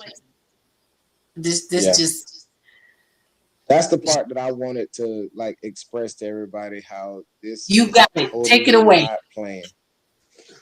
So yeah, when we're finished, I think everybody hearing the pieces together, they were not actually written to be together. They just worked together once we shared them. And so the name of my piece is titled "Dark at 4:30 a.m. An Experience Expressed Through Poetry." Lying in my bed, freely constrained, vulnerably visible, and yet not seen. Isolation and loneliness collide to make this feeling. Fighting to keep them from falling down my face, misplaced and displaced, no one else around in this formerly considered safe space. A void and spaceless tight space is suffocating. I think I want to feel emotionally seen, emotionally safe, and mutually chosen. There is a difference between being around people and having real companionship. Sometimes when a man finally stops surviving for a second, the emotions he held together start asking to be felt. This time I can't run to the gym. It's too early. And I destroyed myself less than 5 hours ago in there last night. I prayed, but God seems busy tending to people who have real problems. My therapist is asleep, and no amount of doom scrolling distracts. I'm stuck with this, with me, the reality that refuses to be rewritten and unread. It's 5 a.m. Let me get up. I gotta go to work. Let me find my smile. Saved by the plantation, at least perhaps for the rest of this day. One day these tears will win. The heaviness will crush me. The loneliness will make me listen to it.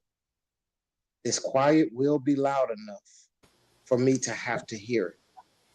My heart, I don't know what will come of that vestigial organ other than its function to keep me alive long enough to work myself until I die and hope to be treated like it matters. I'm getting in the car now. Can't text and drive later. Based on a true story.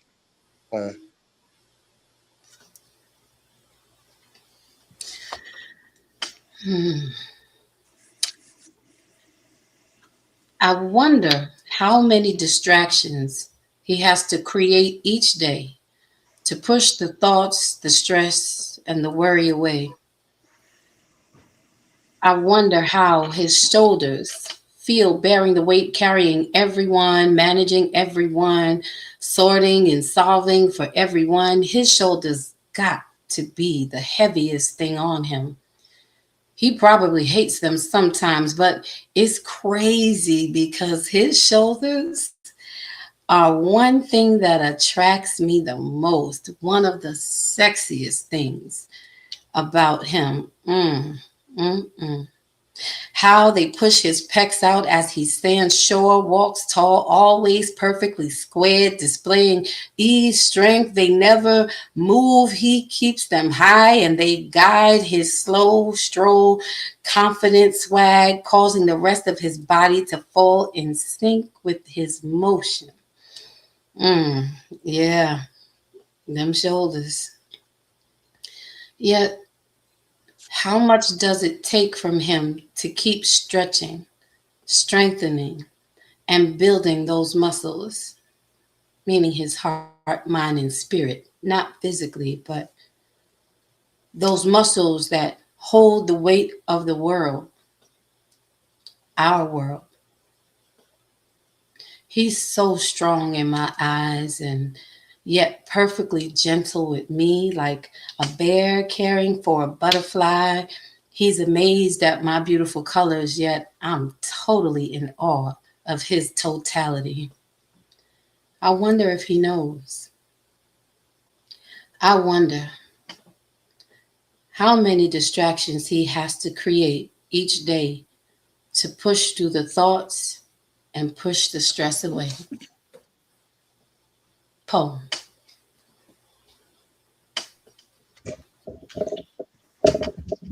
Awesome. Am I in there? Sound effects. Am I in there? Yeah, you in there. They can't- Now, Am I in the go corner? ahead and tell the story, Justin. That's Lou in the corner. Lou said he in the corner. Now, So First of all, let's so talk this about morning- the bear and the butterfly. Say it again. morning, I'm sorry. Go ahead, Lou. Let's talk about the bear and the butterfly. Baby, do you know what? I said right then and there, as soon as I heard it, I was like, what kind of mess is this? How do you literally, bro said, do you know what it would take for a bear to be able to take care of a butterfly? I'm sick. I'm just like, wow. That one line right there walked up and slapped me on the left side of my face. I'm like, what in the hell? No disrespect intended, but wow. It's the things that y'all, literally the things you guys put together, just so thought provoking. Because that's a whole conversation in itself. How does a bear take care of a butterfly? Oh, did y'all hear that? There he Did came. y'all hear that over there? We're gonna have that's the topic for this week. How does a bear take care of a butterfly? See y'all at grown folk combos. Tell us the night and time. Tell us tonight. Go over to TikTok. Make sure you follow Lou Midas. Okay. Come on over. Oh my word. I'm gonna have to this has got to go on Facebook on every what day they'll go on every Thursday. every Thursday. We're going straight to Facebook. The Book of Many Faces. You Do can y'all say dual it. stream? Do y'all dual Not, stream? not yet. I'm working on it. Still working on it. Mm-mm. Let me read these comments and then Justin's going to tell the backstory. Harlem Girl said, wow. She said, wait a minute, daughter, where's this going? Well, Sarah says, beautiful pairing. So who is the sound effects master? Uh, Coach Courageous Vulnerability. Up there. The daughter, I'm shocked. Well, wait till we get to Oasis. Okay. Paris said, Lou, I like that part too. Bear and butterfly. Harlem Girl said, this is definitely grown. See, people don't know what they missing. They don't know. They don't know. Harlem Girl said, I couldn't get past the shoulder. What? I can't throw it if you don't let go. Woo. Yeah. Something about them shoulders. But okay. Go ahead, Jack.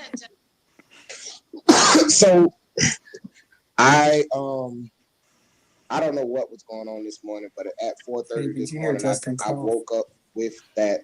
I woke up at 4:30 this morning. I looked at the clock, and that was exactly what time it was. And for the first couple of maybe like 2 hours after waking up around 6:30, I actually started writing this piece.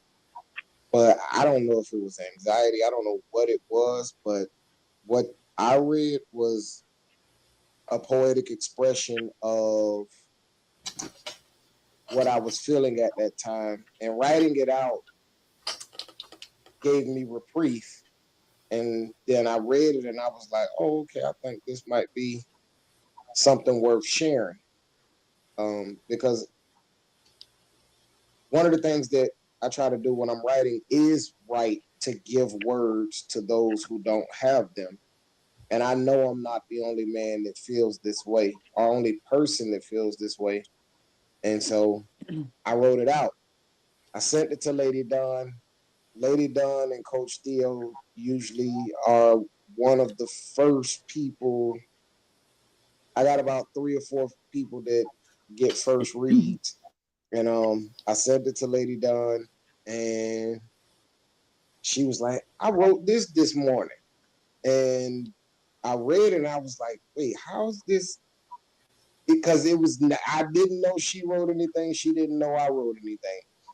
But it just, to me, it complemented, the pieces complemented each other so well that I just had to like, hey, you want to read this tonight? And I think that that's what it was for me, is that you can wake up and have this whole internal anxiety war going on inside of you, but somebody else who actually can see you with love can see something totally different, and expressing that can be a reprieve, can help lift some of the burden. The butterfly can lift some of the burden off their shoulders. And so that's why I think the two pieces complement each other. But I just thought it was amazing at the fact that we literally I had no idea she was writing this morning. She had no idea I was writing. This experience is a true to life at 4:30 this morning. That's why the title, it says dark at 4:30 a.m. It was dark in my house. It was dark outside. And like I said, what I read was the experience, and then just hearing Lady Dawn's part of it. It was crazy. Yeah. When Justin sent it to me, and I'm usually, me and Theo be like, Lord, okay, let's get our emotions together when Justin sends us something, because you never know what direction it's gonna send you in. So we on to the game now, so we know how to prepare ourselves. But as I was reading, it was funny because I get up about 6:30 every morning anyway. And the first thing I started doing this morning, I thought about tonight. Tonight was just heavy on my heart. And when I woke up and I was like, man, what should we share? What should I share tonight? And nothing that I really wrote before like stuck out to me. And so my pen just started flowing. And that's what came out. And when Justin sent me his piece, and I really wasn't going to share it, I was like, I'm gonna write it, but okay, you write stuff and you put it to the side. And when Justin shared his piece and I read it, as I'm reading his piece in real time, I'm hearing my piece echoing or kind of filling in, answering some of paralleling, what his was. I was like, oh snap. So that's why I was like, yo, I literally just wrote this morning too. Like, what's happening? Like, I need you to keep your spirit over there, Justin, because, it needs to be contagious right now. And when I shared it with him, and I could see the parallel of it, and I was excited to share it. And it just shows you how things just can blend together. And I think that it also speaks to the importance of you writing and sharing whatever your heart is, because you don't know whose companion piece your piece is gonna, complete the picture with. So, just write, it's gonna find its partner, and it just worked out. God, y'all know I'm a God's girl, so you can get some Jesus every time you get me. But God has a way of setting things up into a perfect alignment, and I've been a horrible host for 2 seconds. Let me just welcome everybody else into the room. Those who may have joined us, some people came in, went out. If you're still watching in the silent sections, we appreciate you being here. We are loving what's going on in the chat. We welcome you to just come on, join us in the chat. We just shooting poetry tonight, sharing, having a good time, enjoying as we exit out of May gracefully, because June is going to be fire. We got the men. Our focus is on the men folk all month long. We got some topics coming up, and y'all know our topics are never straight-laced. They are never just what you read. It is always something else underlying, and we dig deep. We don't do surface over here. We dig deep. But if you're enjoying Poetry Night tonight, please make sure that you hit that thumbs up button. That looks like a thumb. It is the like button, because that helps push us further out into these YouTube streets, and it helps get us further out to other people. In addition, you can subscribe to the channel by hitting that notification bell. And when the show is over, or if you see it now, that same bar where you hit the thumbs up button, or where you should share it, if you scroll down some to the right, there'll be a little button that says hype. You can hit that, and it allows you to hype, which kind of like boosts the show, the podcast. So you can do that as well. So we invite you to do all those things. But I was amazed. I was more amazed at just the connection of the two pieces together. So let's see what the chat says.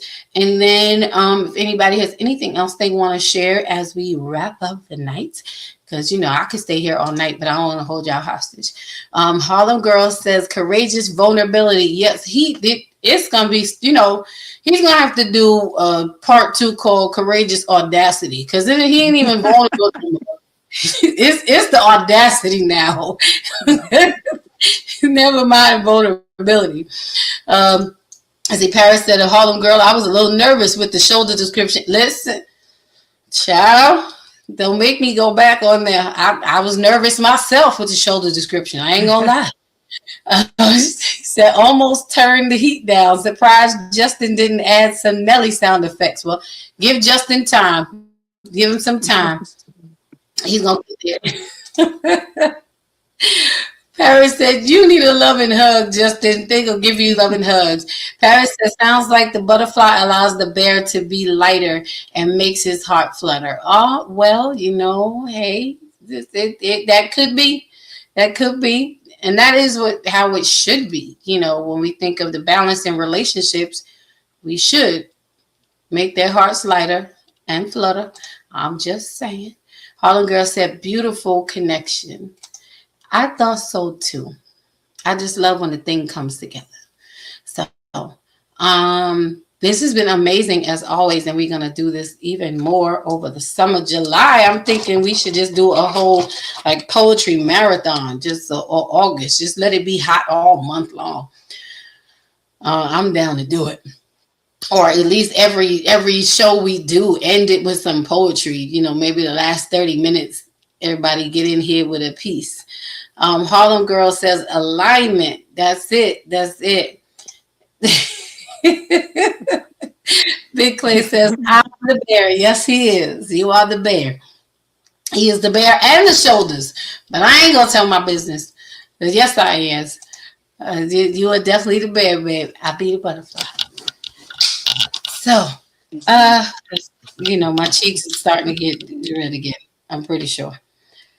All right. So who would like to? Anyone just want to share? Denisha, you want to share another piece before we wrap on tonight? I was about to say, actually, I had wrote a piece, and me and Moose did. He did like a variation of my piece in like the male voice of the piece.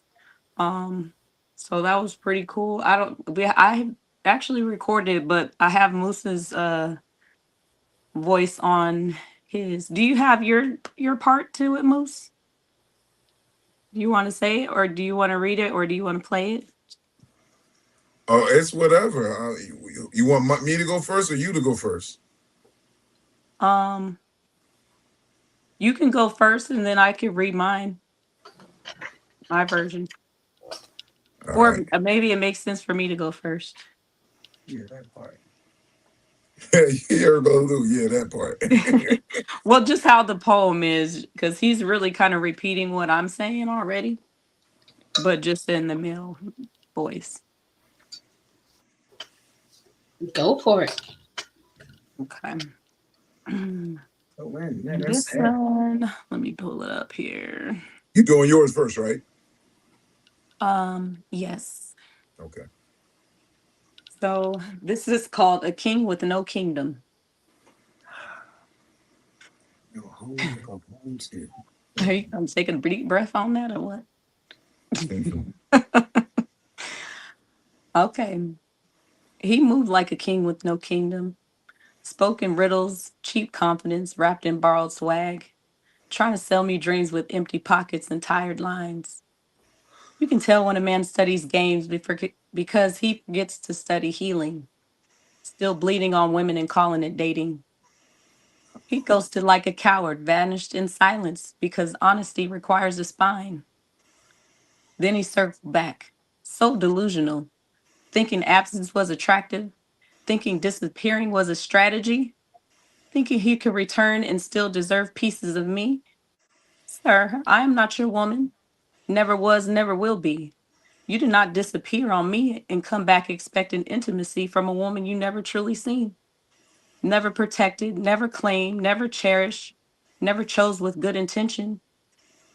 You wanted access without effort, loyalty without offering safety, my softness without earning my trust. But hear me clear. You'll never get the best version of me. That woman is reserved for hands that know care, for energy that knows consistency, for love that arrives honest and stays. You met the version of me that had no boundaries, the version of me that required a lesson to be learned. The woman I am now sees through smoke before it fills a room to avoid being burned. A player with no charm is just a liar in loud clothes, and delusion is loudest in men with nothing real to offer. No discipline, no peace, no emotional range, just ego balancing on weak legs. Because a man with no intention is not a heartbreak. He is a lesson with bad timing, bad habits, and hands that will never touch me again. So find something safe to do. Because I'm kind, I am not nice. Kind meaning I will warn you before you fall. Not nice meaning I'll watch you hit the ground and laugh if you ignore my warning. I've healed enough to recognize counterfeit energy, and I know the scent of selfishness before it enters the room. So I let him perform for an audience of none. Every man is a male, but not every man is a king.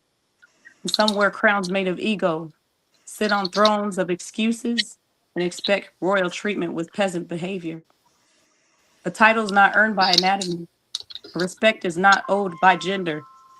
And if you cannot lead yourself, heal yourself, honor a woman, or move with integrity, take that imaginary crown off and put your multi-pointed cap on, which is more fitting for your jester ass. You are a self-proclaimed king with a court of none. You are not a king. You are just a man mad that a true queen finally knows the difference. So have several seats, sir. Sit down or forever lay down. Poem.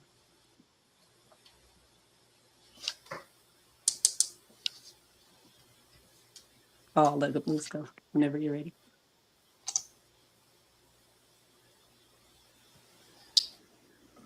to sit up a little bit. That's one. Okay. Now mine's is just a variation of Denitra's where I'm talking to him, but saying her words. I need my glasses for this.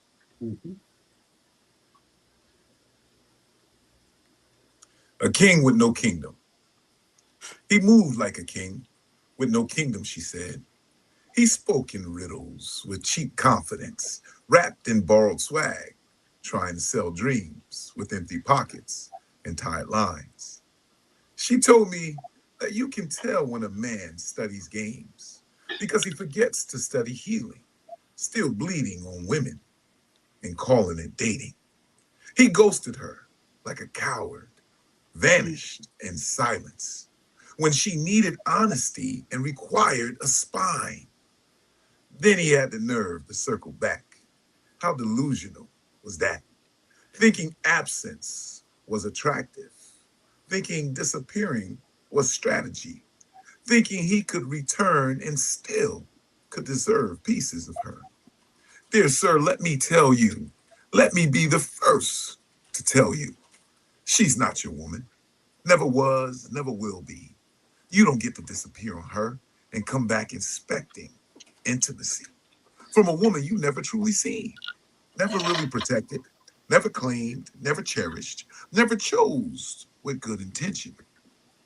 You want access without effort, loyalty without offering safety, her softness without earning her trust. But hear me clear, you will never get the best version of her. That woman is reserved for hands that know care, energy that knows consistency, and love that arrives honestly and stays. You met the version of her with no boundaries, the one that still had lessons to learn. The woman who she is now, my brother, she sees through the smoke before it fills the room to avoid the burn. A player with no charm is just a liar in loud clothes, and delusion is loudest in men with nothing real to offer. No discipline, no peace, no emotional range, just ego balancing on weak, wobbly legs. Just another performance act. Because a man with no intention is not a heartbreak, he's a lesson with bad timing, bad habits, and hands that will never touch her again. So find me something else, or find you something else, something safer for you to do. Because she is kind, but she is not nice. Kind means she'll warn you before the fall. Not nice means she'll watch you hit the ground if you ignored her warning. She has healed enough to recognize counterfeit energy. She knows the scent of selfishness before it enters the room. So she'll let you perform for an audience of none. Every man is a male to her. Not every man is a king. Some wear crowns made of ego, sit on thrones of excuses, and expect royal treatment with peasant behavior. A title is not earned by anatomy. Respect is not owed by gender. And if you cannot lead yourself, heal yourself, honor a woman, let alone her, or move with integrity, then take that crown off. You're no king. You're just a man mad at a queen who finally knows the difference. You see, you're a self-proclaimed king with a kingdom in ruin, a court that's empty. But look at me, being the delusional one now. Because you never had a crown. You're confused. And jester, nobility. You're just a clown. Now let me manifest her thoughts to words and say to you, dear sir, go sit your clown ass down and have several seats, or it's off with your head. The nerve of you to play with crowns. Poem. Well, well. The nerve. I can't hear. Can you hear? I don't know if you guys know. I can't hear. We can hear you. Y'all are muted. We muted? They are. We're muted. No, it's just me, right? It's I just can hear you. you. Denitra, you can hear Lady Dawn? Okay, so it's just me. We can hear you. And come back. Okay. Okay. Paris says fire again. I was like, I heard him. I did too. I don't know But you're what's muted, happening. Lady Dawn. I am. Do you hear me now? Still muted. I don't know what the problem is. I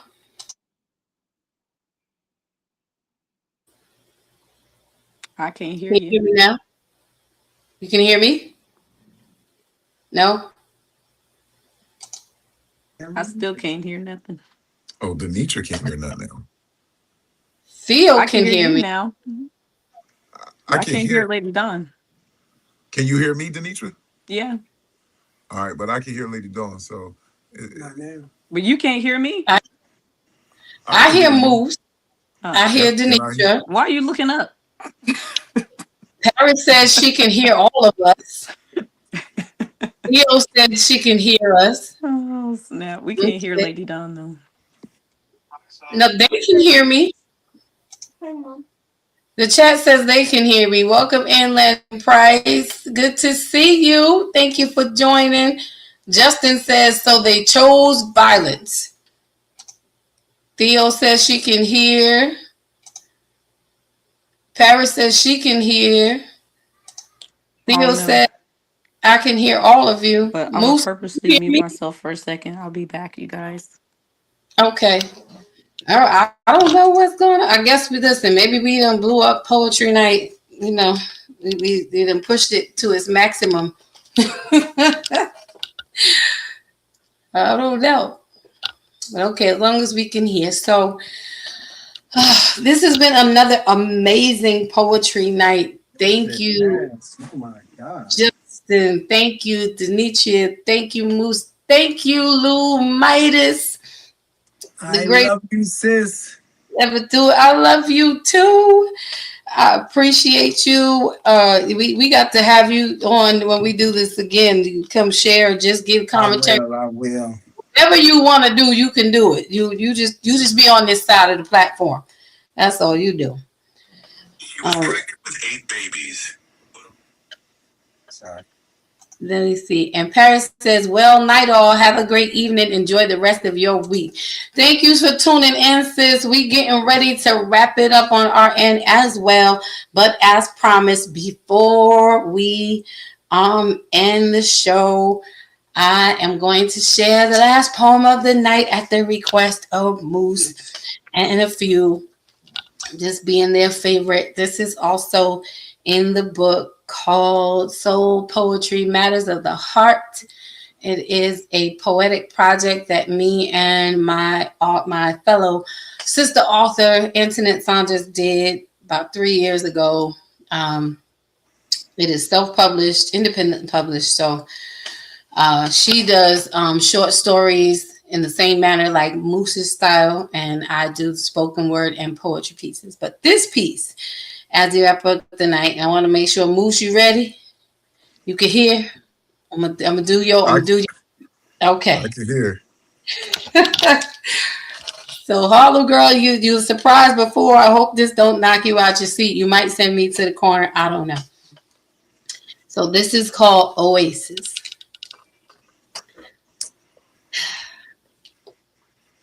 You speak to my heart and my body in a way that makes me crave the very essence of you.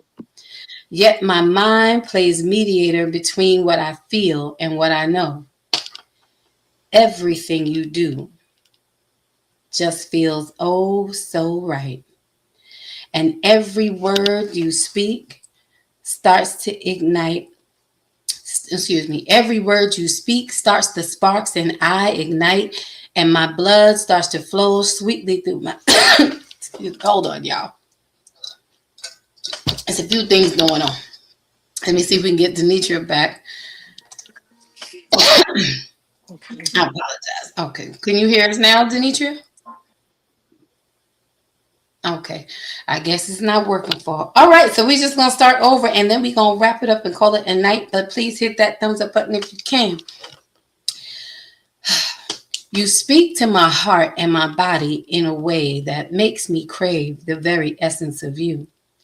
Yet my mind plays mediator between what I feel and what I know.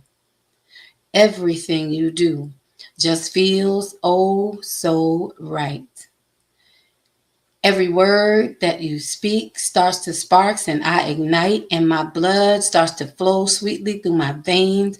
It tells my mind to relax and enjoy the ride while my heart beats faster because real love has finally arrived. Oh my. Without instruction or direction, you know exactly what to do. It's like you've been here before and I was created just for you. It's like you touching me is an extension of you touching you with love, passion, and power. It's not easy to forget, and there are no regrets. Just a simple, soft, agreeable yes. As the rain falls down heavy and flowing, as we drip with sweat, our passion is forever growing. And the sound of the pounds of the rain, of the force of the rain, causes everything in me to rise. This is as close to insane as I will ever get. I will always remember, and there are no regrets. The more I get, the more I want, the more you give, the more I need. You make me crave you. It's almost like I'm a slave to you because the mere scent and flavor of you satisfies every dry place. And you have filled every empty space. You are my oasis. Poem. And there you have it. I see you, Moose. I see you. Sorry, I had backed out. That was awesome. I had accidentally hit the back button when I came back up, but I heard it. Glad you did. I'm glad you made it back up. So this is Poetry Night, guys. Join us again. We're gonna try to make sure we get it going next month. Moose, you wanted to say something? Hey, love you all, fam. And Lady Dawn, thank you always, always. Love you all. You are welcome. Bye too. I'm sorry, Mama. No, no, I love you, ladies. Listen, the bear and the butterfly. I'm on it. I'm telling you. I'm telling you. That's. Oh my gosh. Talking about that's so. Lady Dawn, I was sharing with him that I would love to start something poetry, but every poet I'm finding now has to be just full of expletives, just cussing this and cussing that. And I'm like, it's a form of poetry, but that shouldn't be all of your poetry. Right. I want to hear poetry. I don't want to be cussed out. Right. Me too. I feel like you just cussing out. I didn't do anything wrong. Just tell me a line, something. A haiku, a 3, a 5, and a 3. Come on, just sit down somewhere. Make it safe. There you go. I ain't safe. I ain't safe. I ain't safe. I ain't safe. It ain't safe. It ain't safe. It ain't safe. Well, listen. Let's do it. Let's make it happen. Let's get it going. Oh, you ended your series. I'm ending it now. Hey, I love it. Thank you so much, Lady Dawn, Denitra, my brother AJ, Dip. I love you guys. Appreciate it.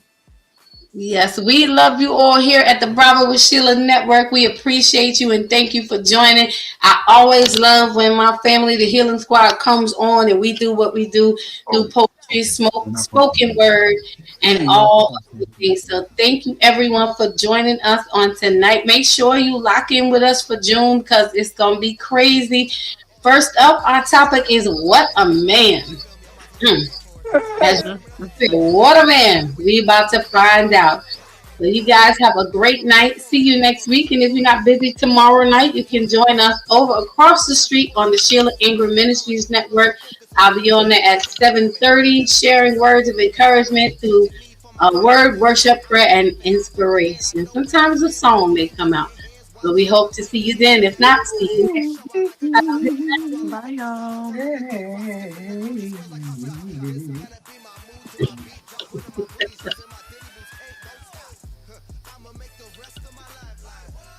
The sky, man, share. Yeah. That's nice. And now, Lady Dawn and Denitra, if there's Y'all still going? yeah, if you guys still here, right? Yeah. Okay. So wait, there- We here. Fine, but We here. still in the room. Yep, and we can still talk.